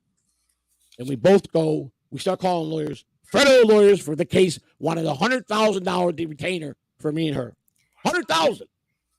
And now she just got out of prison in 2015. And this was 2020, was it? Was it 20 or 21? 2020. I was indicted in 2020. We got indicted in September 9th of 2020. No. We were sentenced in 21. Yes, you're right. Okay. So he said he was taking this to the federal prosecutor, and we were both being indicted. But it was pandemic, so we didn't hear nothing. And you said, man, it's been 9 months. Maybe we're off the hook. Maybe they don't have the evidence we thought. And I'm like, I doubt it. So I went online and I looked at the federal fucking courts, and I found indictments. And once I opened it, it was unsealed. Now we get an email for the feds telling us we've been indicted, both of us. So he goes, but I remember you asking me not to come and kick your doors in because of your grandson. You don't want him going through that. I'm going to respect that, because even though you were a prick that day, I still think you're a pretty good guy, and I don't think you guys will run. You guys got till next Wednesday, 10 o'clock, turn yourself in the federal courthouse in Ocala, And On you and I did. They booked September us in 9th. September 9th. Yes. And I didn't know how this was going to work. So I fucking got high all the way to the courthouse in Ocala in the vehicle. My sister drove us, and I fucking was fucking blazing drunk. I kept smoking meth all fucking way, 2.5 hour drive. I didn't know they were going to drop a drug test on you. I didn't know they just federal did all this shit. It was unheard of because they don't do that in the state when they arrest you. No. But the feds do it differently. If you're out on a signature bond, you go to what's called pretrial, where it's like probation. And I tested positive right out of the gate. So now I come up with some bullshit story.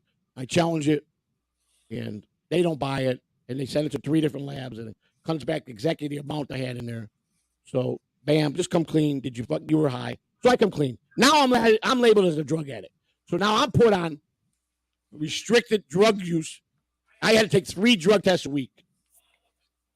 And I was fucking pissed because there's 2 things I enjoyed. I was retired, and I like getting high. I ain't gonna lie. When my kids and grandkids, I was straight and sober. But when I was home by myself or with my wife, that's what I did. And I'm not ashamed of that. That was my whole life. I did it for 25 years. That was how I enjoyed myself. And we did things every day. We went to places. We bought stores. We worked. We hustled. We did everything. So now I'm fucking pissed because the government, they own my ass.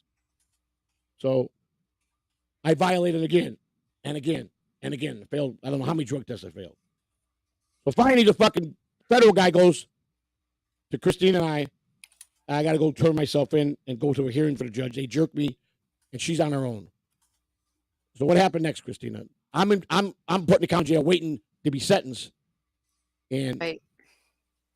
they did make a deal with my lawyer that they wouldn't ask for prison time because I had no criminal history. And we didn't know what was happening to her. So they came a week before our sentencing and they grabbed her. I don't know what they thought she was going to run. So that's all I got to say. I usually the reason I had to do this because we are husband and wife, and that's why I injected myself in here too. Otherwise, I don't talk when I interview other people. But this is so you guys can understand the whole picture. So now I'm put away in Marion County Jail, and they put me in the fucking nut ward because I was crazy. So what happened? Well, Med C, I was put in medical. So Right. So yeah. So he was arrested a month before our sentencing, and I was arrested, or the marshals came to my house and got me on February 12th. February 12th, yes, 2021. Yeah, and I stayed in there until 19th. We were sentenced on the 19th. No, I'm sorry. Yeah, we were sentenced on the 19th. They got me on the 12th. I was sentenced on the 19th to 30 months.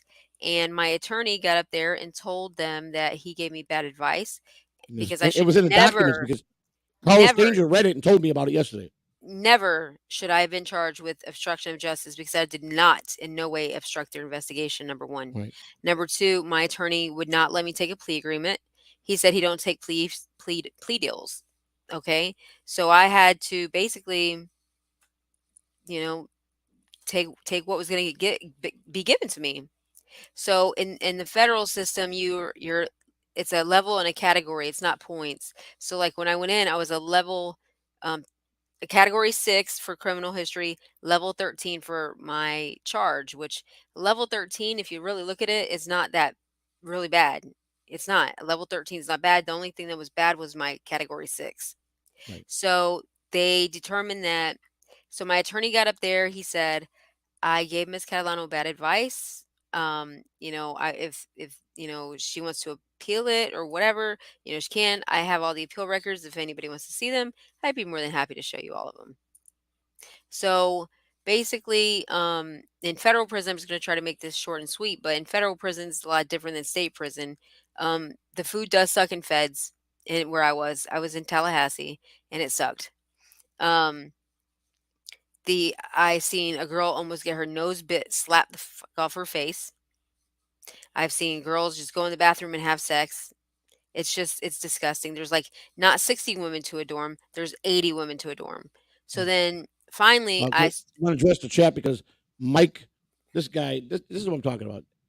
I mean, this is just ridiculous. You want to read this? Because what is it? What does it say?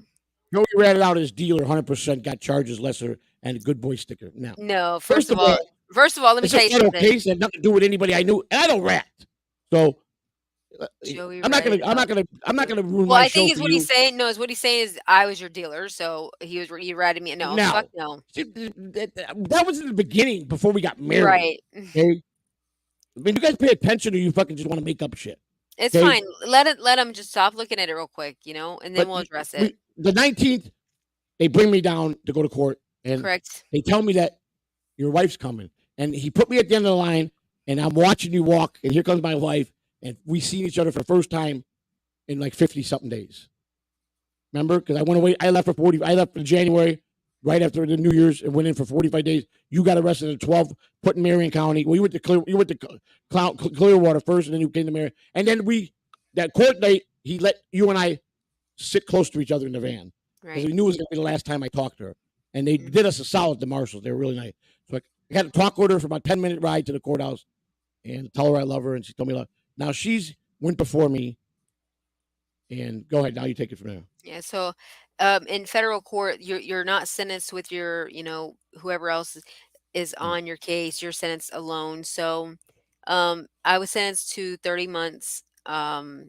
And then the judge recommended the RDAP program, which is called the Residential Drug Abuse Program, and that program is what changed everything because it's not like they don't talk about drug abuse. They talk about changing your way of thinking. right. And that is I think the best thing that has ever happened to me as far as that goes is Right. that program that I did. So they haul you back to county jail. You're sentenced. They Mhm. come back and tell me in the back they gave her 30 months. I go, Mhm. can I see her? He says we already took her back to the county. Yep. We let. That's why we did. We did this morning. We knew she was Mhm. getting that, and he Well, we said you're didn't going. know. We did not know Well, I was they gonna knew get that much time. you knew that you were going to do that. I You weren't knew. going home. Yeah. Now she was Right. hoping I was going home because my lawyer told me the prosecutor said he wasn't going to ask for prison time, and in federal, if they can't find, you got to be 15 years or less, you got to be in trouble before they'll use that record. I had gotten in trouble 30 years earlier, so they couldn't use my record that I had 30 years ago. It was irrelevant. I was clean, except for the thing in 2013 with the checks that someone stole and wrote on my business. Then I made restitution. I paid it all back, and that was all taken away. And I had to go turn myself in because someone stole the checks. I never got the letters from the state's attorneys saying that I had to take care of them, so they issued a warrant. So that's all I had.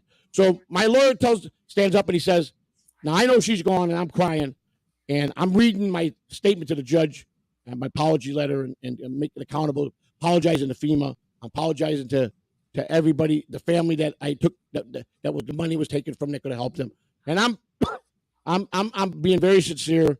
And the judge, he's turned to me and he says, you're a very likable person. He says, you're either the greatest fucking actor in the world or the most sincere guy in the world. I said, well, Judge, I'm shooting for sincere because I can't be even more sincere. And I'm being accountable and I'm taking responsibility.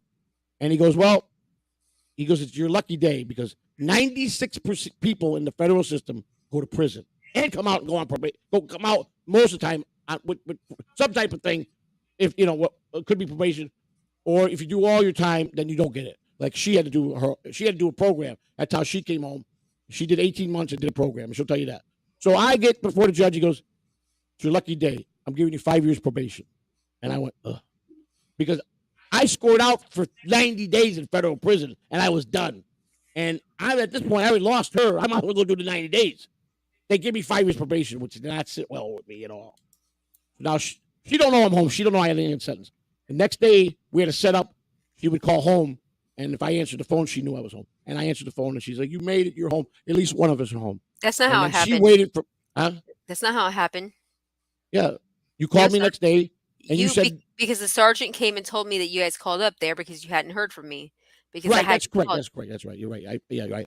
And then you called, and you knew, and you said at least one of us went home. You were happy. I was happy with that, yes, I was because miserable. I was miserable, very miserable.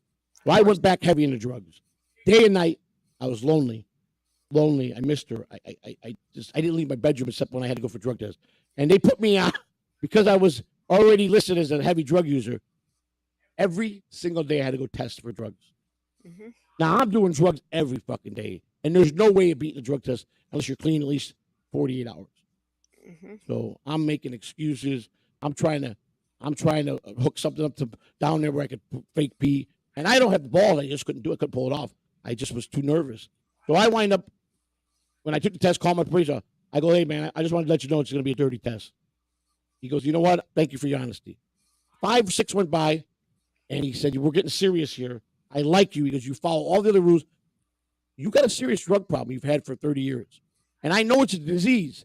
So I'm going to give you an option. And you tell me.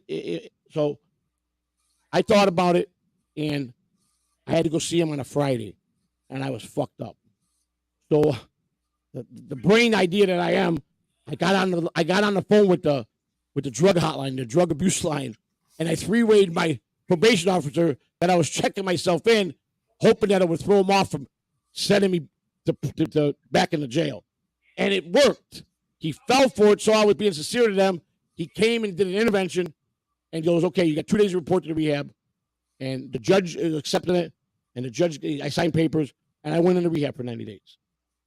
And I was clean. I came out, and I stayed clean for another 3 months. But then the depression sunk in, and I couldn't take it. I missed her so much. I cried myself every night. I was so lonely, and I love her, and I would never step out on our marriage. And I stayed, and our daughter was worried about me. I wouldn't come out and eat, and she'd knock on the door. Dad, you okay? You can't do, I know you miss Mom, but you just gotta stay strong and try to talk to me, and you got to eat something. And I just I didn't want to live no more. I couldn't be without her. So I violated purposely. I called my lawyer up and said, what could get me out of this fucking 5 years probation? They're making me nuts. So I violated, and he brought me. He goes, I'm not going to pick you up. I know you're not a runner. You got court November 8th, 2021. So I go to court, and my lawyer made the biggest fucking mistake. He said, we would like a second chance. And the judge took up, who liked me, and he said, and he liked my lawyer because he worked with this lawyer for like 30 years. He had a good lawyer. And he goes, are you kidding me? Did you say you wanted a second chance? I gave him 19 chances. He's failed 19 drug tests.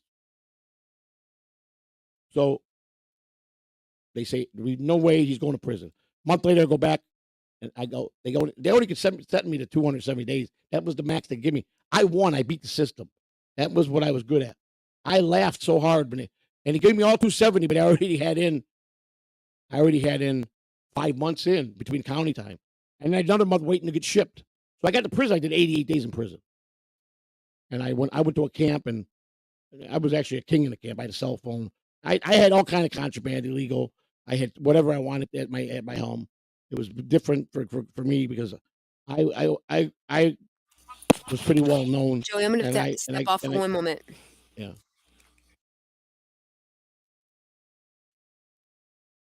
What happened? So she's going to come back and finish up her story. So that's what happened to me, and I violated, and I went and I did the time. And then the tragic phone call came, and she'll, I don't know how much she could touch on it, but I don't know if she could handle it. But you guys know what happened. She got a phone call. They took her to the chapel. Chaplain told her that her daughter passed. So she's got to take a 5-minute break. So I just wanted to knock the interview out with her because I was going to wait till the 20th week, and I just felt that the connection we're making with the chat room now, and people are starting to really like us and see that we're real and genuine, and we are. We never bullshit you guys about anything. A lot of people say I'm crazy for putting out my business, but that's what the whole thing was about in the beginning. For us to tell our story, we were going to write a book, and we thought we had interesting lives, and we experienced a lot of good and bad. Someone said in the chat room, you guys lost a child and went to prison. A lot of people couldn't handle that. And I'll be honest with you, a lot of you can't. We've been through hell and back. We were stabbed, almost killed. We've been through hell, man. And I make no excuses for my life, and she doesn't either. We're accountable people. People call us scumbags. No, we're not scumbags. We're just survivors in this world. This world's a shitty world. We're two people that can survive at my age. I could survive on the streets of the day I die. That's what I am. I try to be a kind person. I help senior citizens. I donate. I'll help children. I'll do anything that's righteous, and I'm a pretty righteous, honest guy. And yes, I went to prison for telling a lie. People say, you're fucking nothing but a liar.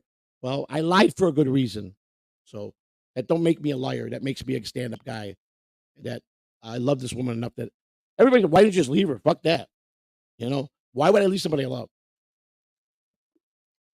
So that's what I did. And I really have really been really feeling a connection with the chat people, and I think we're getting to know each other. And I promise you, from the bottom of my heart, I would never try to bullshit you guys about anything. I'm an open book. Christina's been an open book, but it's wearing her out. I can see it. It's my fault, and I feel bad. But she sticks by her man because this is what I wanted to do, and she's not a quitter, and I'm not a quitter. So I know there's a lot of people that believe in me that really have been believing in me, like Hack Right and people over at Shuli Network, and I've had talks with DG who knows everything, and I'm not afraid to talk about my life because I'm not ashamed. I learned from all my mistakes. I'm not perfect by far, but I was never a fucking piece of shit. I wasn't a bad father.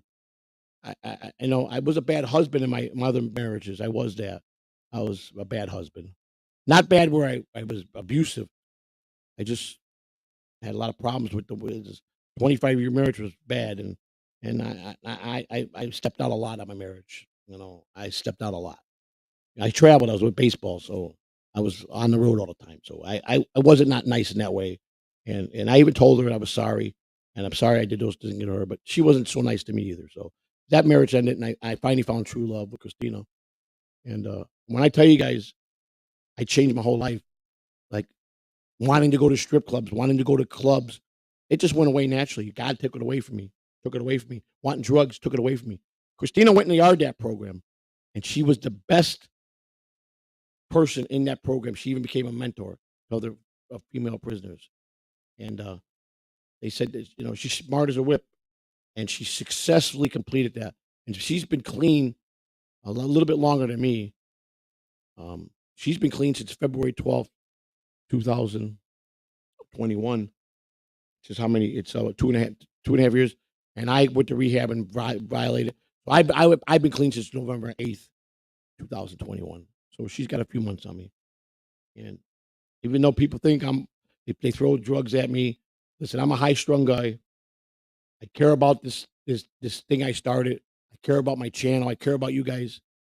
And I just want you guys to give us a chance to see that we are not fucking piece of shit, like everybody says, or the people that do say it, and give me in the ungodly things that people that are being funny think it's funny to bounce on someone. We never got to go to the funeral, and that's what the feds told us. Sorry, you ain't going. You know how hard it is for her that buried a child. Can you just put yourself if you got children and saw this happen to you, and your child died, and they wouldn't let you say goodbye to your child? And then Melton with the fucking lying about the urn. I never asked for an urn because we didn't have one. We have a beautiful thing. Because he even said it. Oh, you guys do have this. He's the one that suggested it when he did the wall. And then he lied and turned it all around that we were begging. Okay. And yeah, I live in a small apartment for the first time in my life. I worked my whole life and I always had a nice home. I never bought a home because I didn't want the responsibility, but I always rented real nice homes in good neighborhoods. And I took care of my kids the proper way. Just like Christina was a very good mother. And she lost her daughter, her firstborn. And she's been a trooper. And let me tell you something: the things that have been said to her and what they say to her, how they're gonna the horrible things they say to her about what they're gonna do to her daughter. It's just sickening, man. And she still wanted to come on and be one of my interviews for this because when she comes on to finish up, she'll tell you what she learned and what people should not do. That's going to be her final thoughts and how prison can make or break you. And you either going to come out and be right or you're going to be wrong and be a career in and out prisoner. Christina went through a 10-year stretch where she was and breasted a lot, and she redestroyed her whole life because of drugs. I maintained working, but did I do anything good for myself? Okay, I paid my bills, took care of my kids, I gave what they needed. But did I save anything for my future? No. Did I want anything? No. Outside of paying my bills, taking care of my kids, and being taken to places and doing things with them, at the end of the day, I was still a fucking piece of shit drug addict. That's what I was. You know, I talk about. I have to talk. You're supposed to talk about your drug problem and your addiction because I'm always going to be a recovering addict. I'm an addict no matter what. I think Casey went through this, where he talked about it. But I'm sincere about my sobriety, and I'm a fucking addict. I'm a recovering addict, and then people can hate that because a lot of people front off that they're just goody two shoe, and that's bullshit. You should never front off and not be the person that you really are meant to be, and don't try to be better than somebody because that's not me. You know, I mean, everybody says I'm a tailcoat rider. I'm on all these podcasts. Let me tell you something. The last 2 months, I don't ask to go on none of these podcasts. Okay, I don't ask. They ask me. My popularity because I'm controversial and I'm entertaining is why they want me. You know, they want to know what this is. And Carl Steen, I don't ask or bother any of them people like they say. I don't. I've got my own show I'm trying to build. I'm trying to build a good rapport with you guys. I'm trying to make this work. You know, I'm learning. I'm new to all this. I didn't know nothing about trolling. I came here and didn't know fucking shit. That make me a dumbass? I guess it does. You know, I guess it does. I guess I'm a fucking dumbass, I guess. You know. Why would I do this, everybody? I don't know. Because I really wanted to just tell my story. I wanted to get out and tell my story, and I was gonna write it in a book form, but I was gonna tell my story in sections. Because I think no matter what I've been through in life, and I didn't turn out that bad, but still my one biggest failure that I do regret is I was a career drug addict. And that I lost everything because of that. I didn't blame in my drugs at anybody. No one made me do anything. I did the choices myself. And I can help a lot of people that are on drugs or getting on drugs. I think I would make a hell of a drug counselor to help kids, and that's what my goal is. I want to help people. I want to talk to the addicts.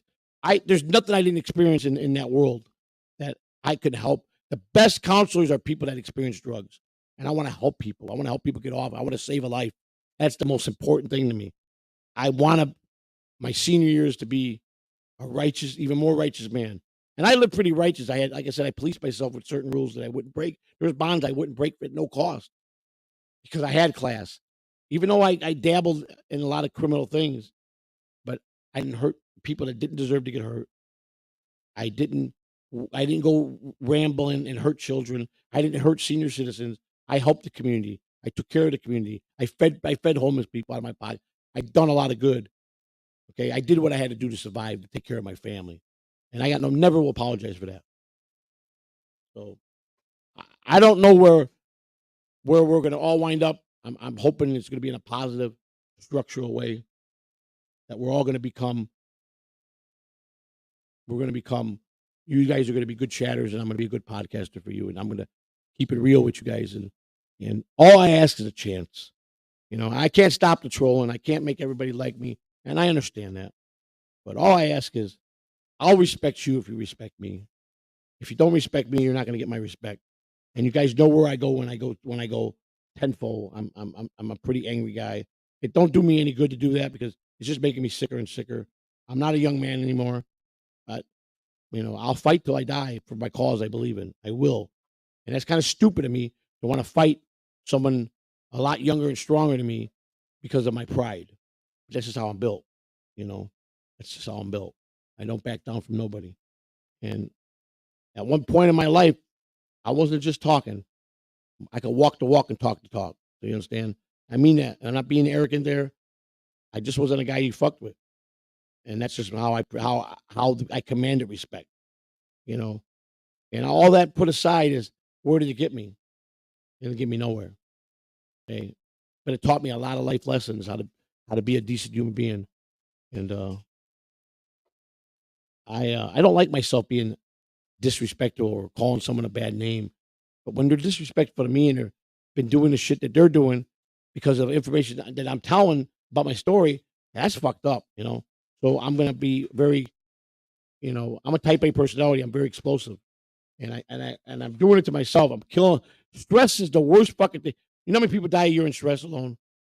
And but one thing I promise you, from the bottom of my heart, I'll always been truthful and sincere to you. And I've never denied any question asked to me or anything that was challenged to me. I've always been right with you people. And a lot of you guys have reciprocated really nice back. And there's a lot of guys that I've won over, and I'm grateful for that. I never asked for money. Yeah, people have donated to us. I never put the money in my pocket. I never went and bought drugs with it. I put it back in the show the best I can. I'm building this thing the best way I can. I'm learning this is like me starting all over again in life. I just started all over again at 57 years old. I lost everything. And that's not been how easy for me, you know. But I want you to know that I'm not a piece of shit. I really not. And I get offended by it really deeply. And at the end of the day, people say, who cares? Melton Sperry, who gives a fuck? What do you care for? Man, I don't live my life like that. I care. I want people to like me. I want people to know the real me. I don't want to show a phony side. There's a lot of phonies out there in this world, man. And that's not me. I don't want to be fucking phony with anybody, man. I really don't. That's not my character. And I was built strong, man. Since I was young, I was built to be a leader. And I want to help all the kids on the street. And she wants to help all the young girls that are getting pregnant, knocked up, and like she told you, she did get her ministry license. She could marry people. We can open a 501c church, you know, and that was our long term dream. But we both respected what she had, but we both weren't ready yet at the time. But this time around, my wife came back, and you got to understand, for the first time in my life, I met my sober wife when she came home last year. You got to remember, our entire relationship was built on being high every day. And usually people say that relationship don't work, but it did for us because we were so deeply in love. We carry every day like it's the first day we met. That's how we live our life. We put together and we have our memories of our first day. We take our anniversary serious. We spend all day together, just us. We do things. I open doors for her. She opens doors for me. I don't. I always put her before me. I buy her flowers. She buys me stuff. I just do all the old fashioned traditional things because that's the way. Yeah, you got to finish up, wrap it up. So I'm just been carrying it. She took a break for a minute, but she's coming back on now. Yeah, actually, to be honest with you, our groceries got delivered. I don't do Walmart no more, so we order and they deliver it today. So sorry, I wouldn't lie. She had to go down and get the groceries so I could keep the podcast going. So they deliver it when we get it. They come right to the door with all the groceries. So she was bringing them up with my brother-in-law. So if I'm going to cook tonight, I'm going to cook a nice meal for everybody. So I just hope that we can get past all my craziness. And I apologize to anybody that I might have been rude to, what I shouldn't have. And I go half cocked sometimes. I don't think, and I didn't mean no harm. But the people that deserved it, I'm not going to apologize for it. You gave it to me, and I gave it to you. We'll just call it that. And I'm not. I know you guys think, oh, I'm all mouth. I'm not all mouth. I'm that psychotic that I don't care. I'll put it out there what I'm going to do to somebody. And I shouldn't do that. But I don't want to be that guy. I don't want to fight with Melton. I don't want to have to go to that lane. But I do feel that the closure it is, I got to go face him. And I'm going to do that. I'm not going there to threaten him. I'm going there to hopefully he's going to be a man and talk to me. And the only way I do that, to be a man, I got to do it face to face. And I'm not going to say no more on that. Christina, as a friend, I want to thank you for talking, because I think people really got into you, and they believe you're the strongest one out of all of us. And I'll say she's a lot stronger than me. She's got more backbone than I ever could have. And I'm a pretty strong person. I commend her for that. This is the strongest woman you'll ever meet, character wise. And the things roll off the pain she's been through. Yeah. You got out of federal prison. I want you to talk about the program you went through, what it did for your life, how it changed your life, and where you're at today. Okay, so And that's how we'll wrap it up. all right, so I went into the feds and I was the judge recommended that I go into the RDAP program, which is a 9-month program. It's kind of inpatient because you are segregated from the rest of the population. You're in your own area, I guess, and you cannot associate with anybody else on the compound, any kind of misconduct they're doing or anything, or you will get kicked out of this program. There's 3 stages to it, first, second, and third, obviously. And so, I became a mentor. They appointed me as a mentor to mentor the other inmates, and it's just it showed you how to change your way of thinking, and that's really, if you have problems in any way, shape, or form, even drug addiction, the way to stop is to change your way of thinking. And I never thought about it like that until I went through this program. So Christine, I got to laugh. I'm laughing at you. They think the hand of my picture is your hand. They think you got man hands. That's my hand. Oh no, that's my man hands.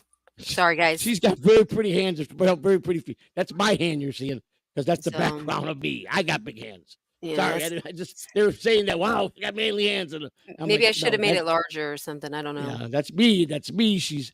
she's in her, but that's me. That's my body there behind her, not hers. And So, as you all know, my daughter did pass away when I was in prison, and um, she passed away when I was in prison, and I did not get to go to the service. And I was 3 months shy of getting out, and I was community custody, and they still denied me that furlough to go to my daughter's memorial. So that I think is what killed me and just wanted me to get out and do the right thing and be stronger, you know? And for those that think that, okay, so I don't have a lot, but it is a lot of restitution to pay. So those that keep calling where I volunteer, please stop doing that because, I mean, that's how I get $10 an hour towards my restitution. So please which is stop doing allowed that. because you're allowed. It's in my judgment. Right, and also people are saying you're on Social Security. You're allowed to make so much money. She had to clear Mhm. this through them, and they know she But only has I to work so don't, many hours. but the So thing is, she's I not doing don't. anything illegal. That people are No, and starting to I'm say not that even making money. First of all, I she am don't take the money. It's volunteering. credit for the They hours. pay $10 per hour every hour you're there, and that counts towards your Her restitution. restitution. We had no choice. I mean, I Is it- can't afford what they want every month, so I pay $100 per month, and then whatever I volunteer, I pay that towards them. Well, the center gets it or whatever, the paperwork. So please, if that's going to be your main concern, let it be your main concern, but and another thing is that I've never been a prostitute, never will be a prostitute because I promise you one thing, if I was a prostitute, I wouldn't be like one of those whores. I'd be like a pretty woman kind of prostitute, and I'd make a lot more money than a lot of people because I know what I'm doing. So, as So now you that's come enough said. home. What do you? The outcome is you're home. You change your life. Mhm. What would be your recommendation? How would you help another female prisoner? What would your recommendation be? What would you suggest? How would you help a person? Because I know that your goal is to help young teen girls that are Well, going the wrong path. What's your you know something, Joe. Though what I've told you a lot, and you know this, you cannot change someone unless they want to change themselves. right? I I would understand that. never force that on anybody. But if they needed advice, whatnot, I would talk to them for sure. But you can't change anybody. You can only Right. change yourself, and you can't worry about what other people think. You can only worry about what you think, and you can't change what they think. You can only Right. change what you think. Is prison the way to go, though, or is it a hell place for anybody to go to, You know what? I'm going to tell you this. I lost everything when I was in prison, including a in child? the feds, including a child, which I will never be able to get back. And it just sucks. It really fucking sucks. And yes, David Skywalker, I like that. So, no, prison's not the way to go. But if you make that choice like I did, uh, yeah, I mean, it is what it is. If you make the choice, you pay. What is it? You do the time, you do the crime, or crime, you do the time. I And mean, don't do the I'm crime being if you can't do the don't time. yeah, don't do the crime. Period. If you don't want to go to prison, just don't because most states don't play, and Florida likes to make examples out of people, and that's the truth. I got three So, questions I got to ask you, okay, and I want you to be as honest as you can. okay, are they from As the a chat? husband, as a Okay. husband, there's times I made you very angry at me, Mhm. especially since I started this thing. You've gotten upset with me because of events that happened because of my being Mhm. too open. But you Right. said, I love you and I'll stick by your side. You said, Correct. fuck it. Right? Right. Now, I'm going to say that this is the best woman I could ever ask for. I've never been loved by anybody like her. And I had to hang up with women since my mother. And this woman taught me true love. Best, greatest friend I got. I love her, and I hope God gives me 20, 30 more years to be with her. She's a lot younger than me. Am I a bad husband? Am I what these people think I am? No, Be you're honest. I not. mean, I You're got my not. faults. I'm No, a no. grumpy guy. What I have I told get my you. moments. No, listen to me. What I have told you is, do I think you need to tone it down a little? Yes, a lot. Absolutely, and that's the You get God's upset honest truth. I but do. you also know that I'm a very passionate and I get very angry But at a lot of but things. But you but always are there to try to talk me down, and you do. But you know, is our but love real, Christina? of course it is. Why wouldn't it be? I mean, we neither one of us have money. You didn't have money, so you're not my sugar daddy. I mean, so I Actually, you don't were have my money, sugar mama. You took care of me for about 6 months, but I didn't contribute a dime. So but that's what that shit happens. yeah, You know what I and you mean? you didn't gripe on me one time. You said It'll all come together. I love you. So if I got to be the one to take care of us, you did. You didn't complain about one thing. You No, I never didn't. did. Do you wanna answer some of these chats real quick so we Sure. can okay, you I go think ahead, read I them. normally we would do that. So go ahead. You guys got any questions for Christina?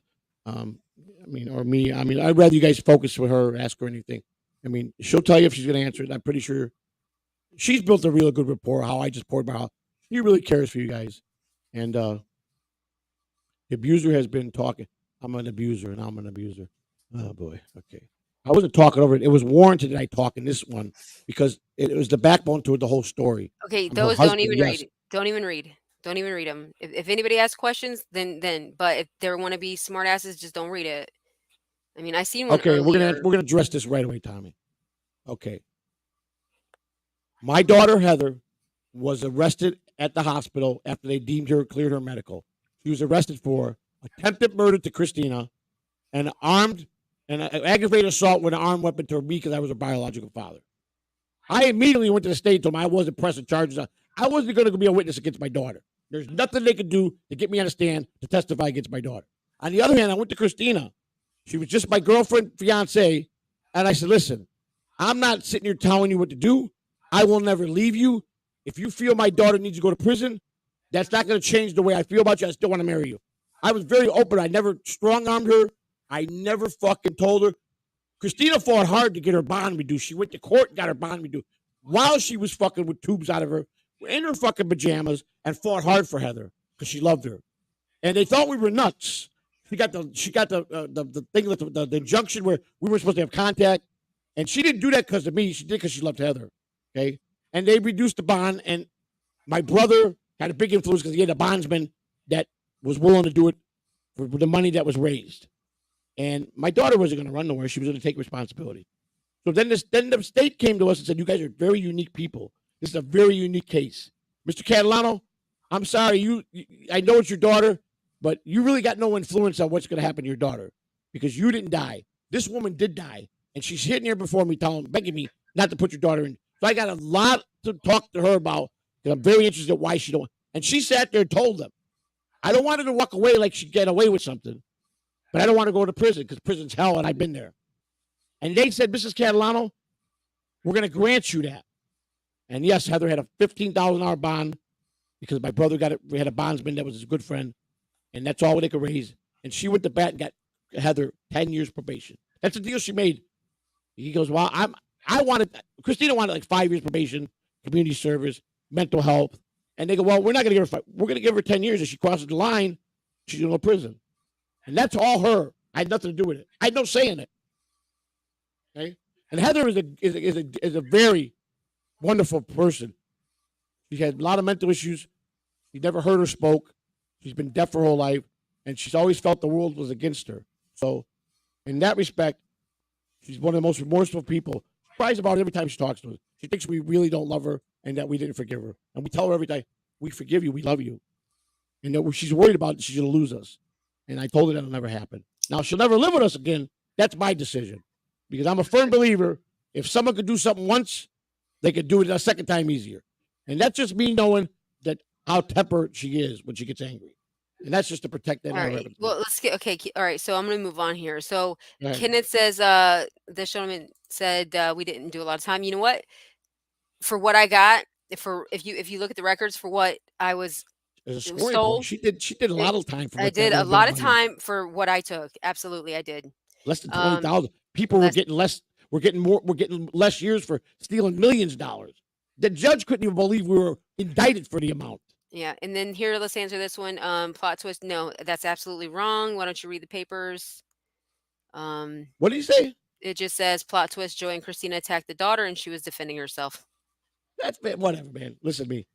I'm telling you. Just stop. Just stop. I'm just addressing. It wasn't that she attacked Christina for whatever mental reason she did, and I came and I tried to save Christina the best I could by taking 8 stab wounds. Okay, she was targeting Christina. She wasn't targeting me. Correct. She was trying to kill Christina. Yeah, she was. For whatever reason, I don't know. To this day, that's the one thing we don't know. Why? I figured out everything else, but why? And I don't know the why. I wish I did. But I did right. I was willing to die for her that night. That's how much I loved her. So please. Yeah. I just don't So understand grown ass people can act so fucking immature, man. it's okay. You It know, happens. It happens. It's the internet. read the Remember fucking that. records and the files. They're all public knowledge. You tell me what the fuck happened, all right? Um, I mean, is this a joke? Wait, you two don't have any money? No, I mean, we have what we live off of, and that's all you need to know. I mean, do I have a bank account with money to live in my adult life? I pissed everything away and lost everything. Do I have enough to live? And do we pay our bills? Yes. Do I have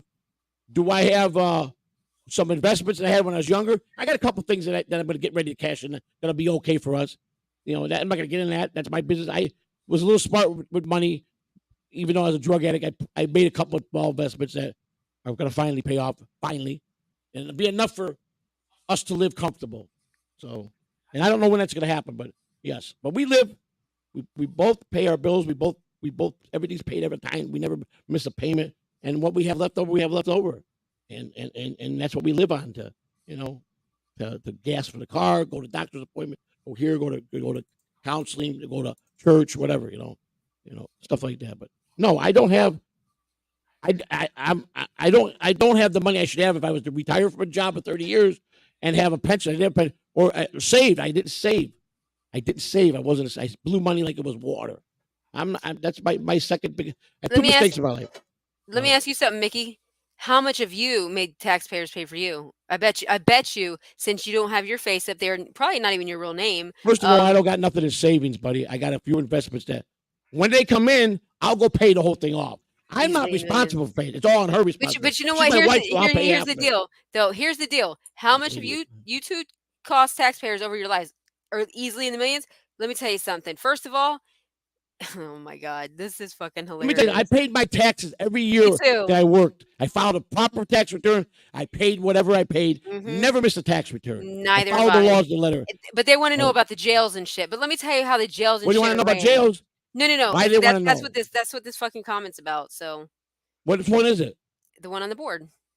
Can you not read Which it? one? It says, how much have you two cost taxpayer over your life? It was $18,000 mistake. You must know. Yeah. We felt very bad and we went in there. We were accountable, saying we realized we took away from maybe a family that really needed it. And we said we were sorry and we will pay it back.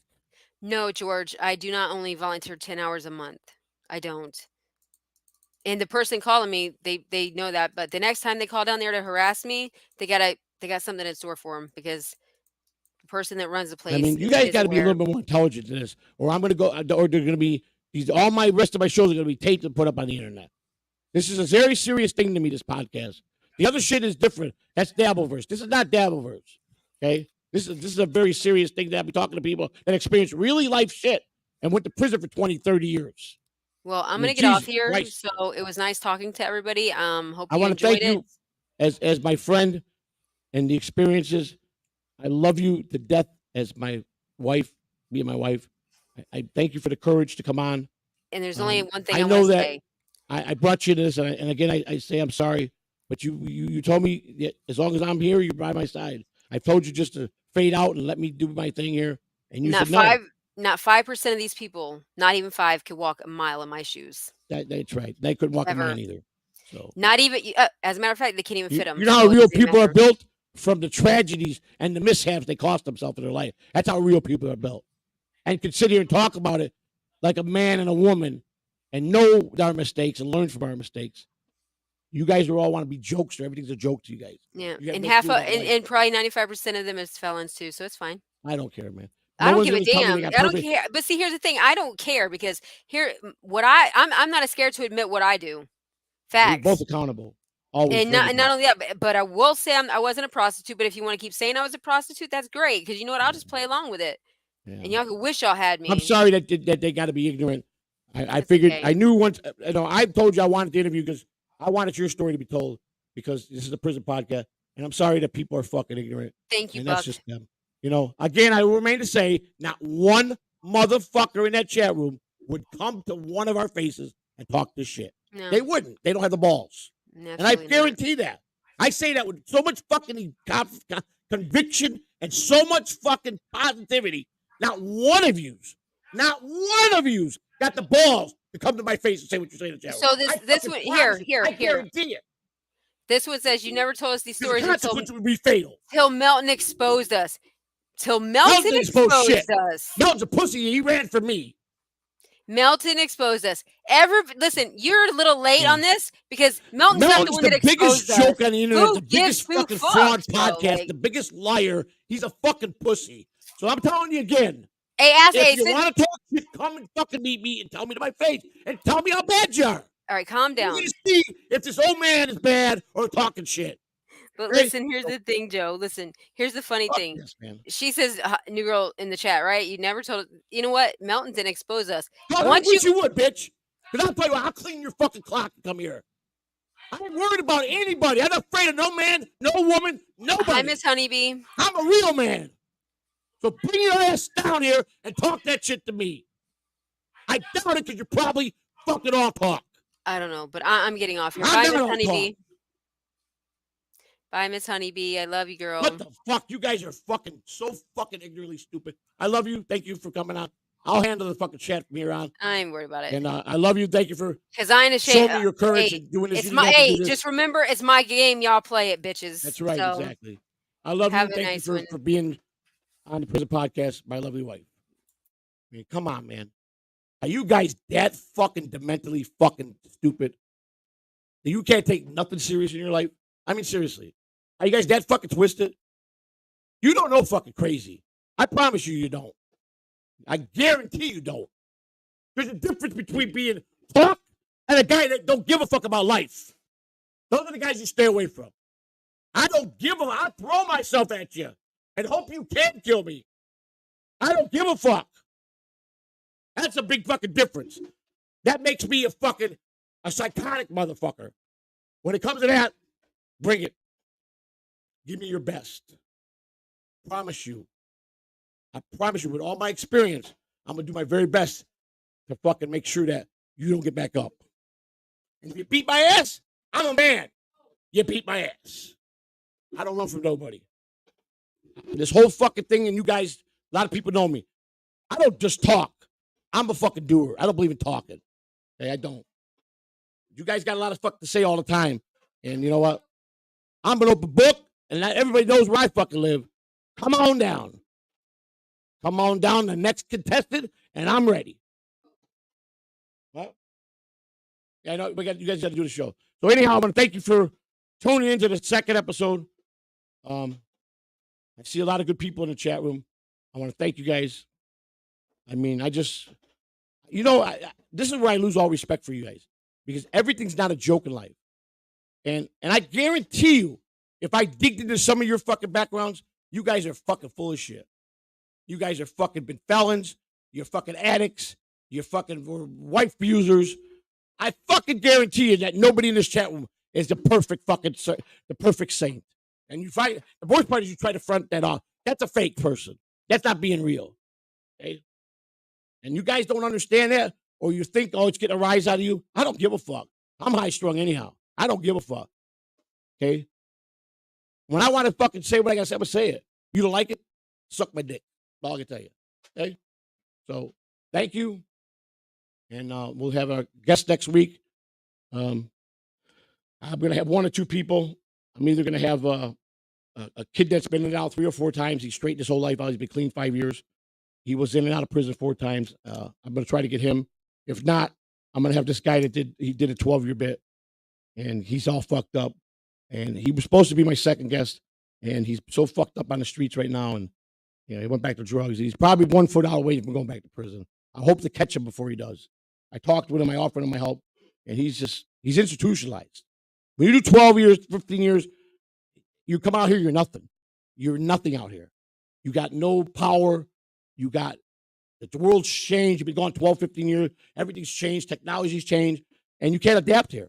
No one will hire you because you've been in prison for 15 years. So there's no reputable company can hire you. And what are you going to do? So you're going to go back to being what you were good at. You're going to be a drug dealer. That's what they do. They go back to be a drug dealer. And they get caught. Because today's world, you can't. It used to be my day you couldn't beat Motorola. Today, every motherfucker's got a cell phone with a camera. So on that note, I'm going to say goodnight. I'm going to play my favorite Pack Right song. And those who did get something out of this, I appreciate it. Those who were being jerk offs, All I can say is you're sick and twisted, man. And I will open arms welcome any of you to come and fucking try to fuck me up or come into my face. I challenge anybody. But the ones that really were really into this and they're respectful. I hope I gave you guys a good day today. And the ones that are assholes, I don't sweat you, man. Trust me. I'll sweat no motherfucker. I'll ride till I die. That's me. You can take the fucking guy out of the ghetto, but you can't take the ghetto out of the guy. And I'm a ghetto motherfucker. That's me. Okay? I've been ghetto. I'm born in the ghetto. I'll die in the fucking ghetto. I was born with no money, and I'll die with no money. I give a fuck. If you emphasize so much on money, then that's all you live for. I don't give a fuck. Money just makes you fucking have nice things. I got nice things. I got a heart, and I got someone that loves me. And that's all you need in life. So, that's all you need. That's all you fucking need. Too bad some of you don't understand that. But too bad most people don't experience. I never thought I'd ever experience true love. I thought it was a myth. I thought it was one of God's biggest pranks. He dangles it in front of you, but nobody knows how to get it or keep it or get it for real. And I was one of the lucky ones. Still, tonight we got the trivia podcast. Tonight's basketball game. Again, I told people I will start giving a prize away to the person that answers the most questions. Now, I don't have it like that where I got merch already stored in my house. That's going to be my next level where I'll start getting bulk stuff so I can have for do some technical, do little games or contests. I'm not there yet. So I will. Whoever answers the most correct answers tonight will have get a choice of the hats we got in our merch store. I got to order it, pay for it, and then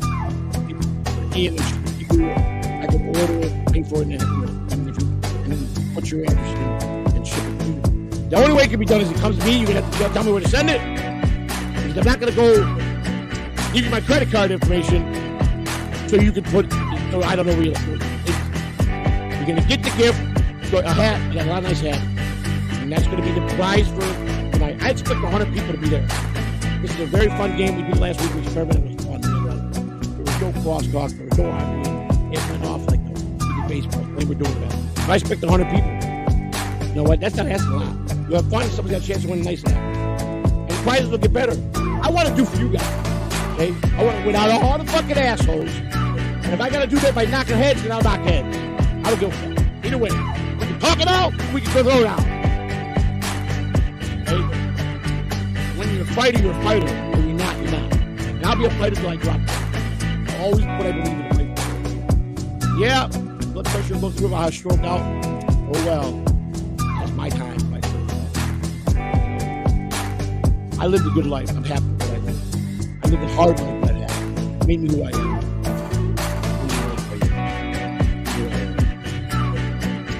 On that note, good night.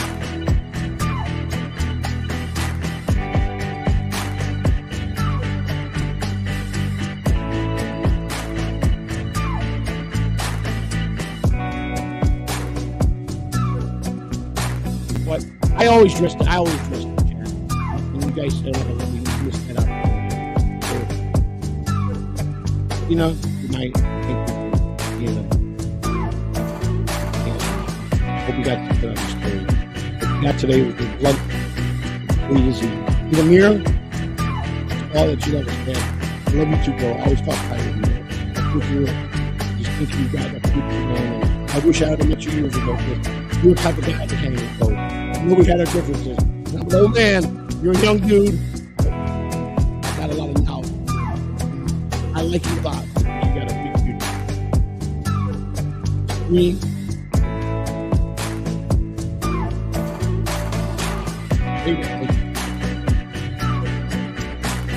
The final note. We are a mess. Let's say my life hasn't been up and down. I know one thing. I'm a real man. She's a real woman. We deal with situations beyond what other people normally do. I'm not saying that we're normal. I'm far from normal. We are good people. We do have values. We know our mistakes. The biggest regret I have about the whole thing that happened with her is family, and I thought about it, and I went to the judge and said, because what did you get out of this? The most important thing that I got is like to wait for somebody that needed me, a little kid. I took that $18,000. Like, even though I wasn't in charge of that was her husband, so I was accountable for everybody else. And that's what I felt was the worst thing. And that's what made me be away from that called. I took away from the family. And this started up as a shit. I proved it, and things got fucked up out of what happened. And then I stepped back, and then she started doing things, and I didn't ask her, she told me I was lying to me. And I could turn up when they knocked on the door. I said, I was like, you lied to me, didn't you? Yeah, she was scared. And I said, okay, as long as I know that you know that I knew, I always suspected. Why didn't you do it? Why did you tell me that video was legit? And it was when I was when she quit, it was, and then she got twisted and she started doing the rest is history. I love her. I didn't fuck that. That was the general gambler. She didn't put my name in anything. She kept me. She didn't. Every time I was suspicious, I didn't know. And then when money started coming in, I got to tell the truth. She told me. And I think to myself, did I spend the money? Yes. I'm guilty for that. I spent half that money. Did I believe do it that way? I try to stop it. Listen, and at the end of the day, did I take that money and spend it with her? Fucking all over. That makes me a piece of shit. You got me on that one. For that, I'm a piece of shit. It's honeybee. I don't know if I'm a genius, man, but I like to say that I'm an easy deal kind of guy, and I don't got pretty much book smart. I'm no engineer, I'm no CEO, I'm no vice president, I'm in charge of myself. I lived a job that I enjoyed. I was blessed. I wanted to be a mission. I was blessed the way I win. When I was on probation, I figured a way to beat the system, and I won. I don't fight unless I can win. Me, fighter, up and I always come up with an angle. Win. If I can't win, I don't run. Myself and saying, all right, you got me. I Joey Chew not to do anything. Grandmother, shall you use it? Family that trains the harness horses. Because if you are, you know me for a long time. You know that, right? Ronnie, your brother, they were part of the guy who used to be the host of the women. You were there, you were on the East Coast, but you came up there. When Randy Marsh came. Randy Marsh I knew Ronnie really well. I knew Stanley Banks and Buck Casey and Tim Byrne and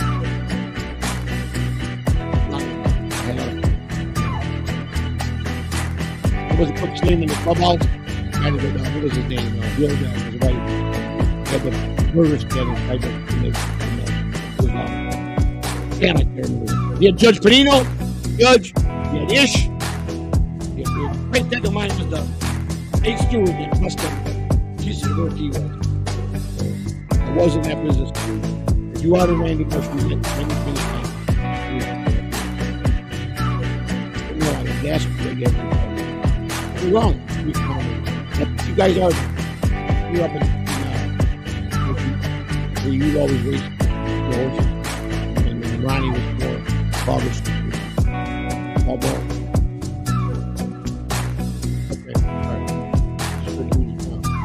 I like this song. It helps calm down and helps me say goodnight. Okay? Thank you again. Next.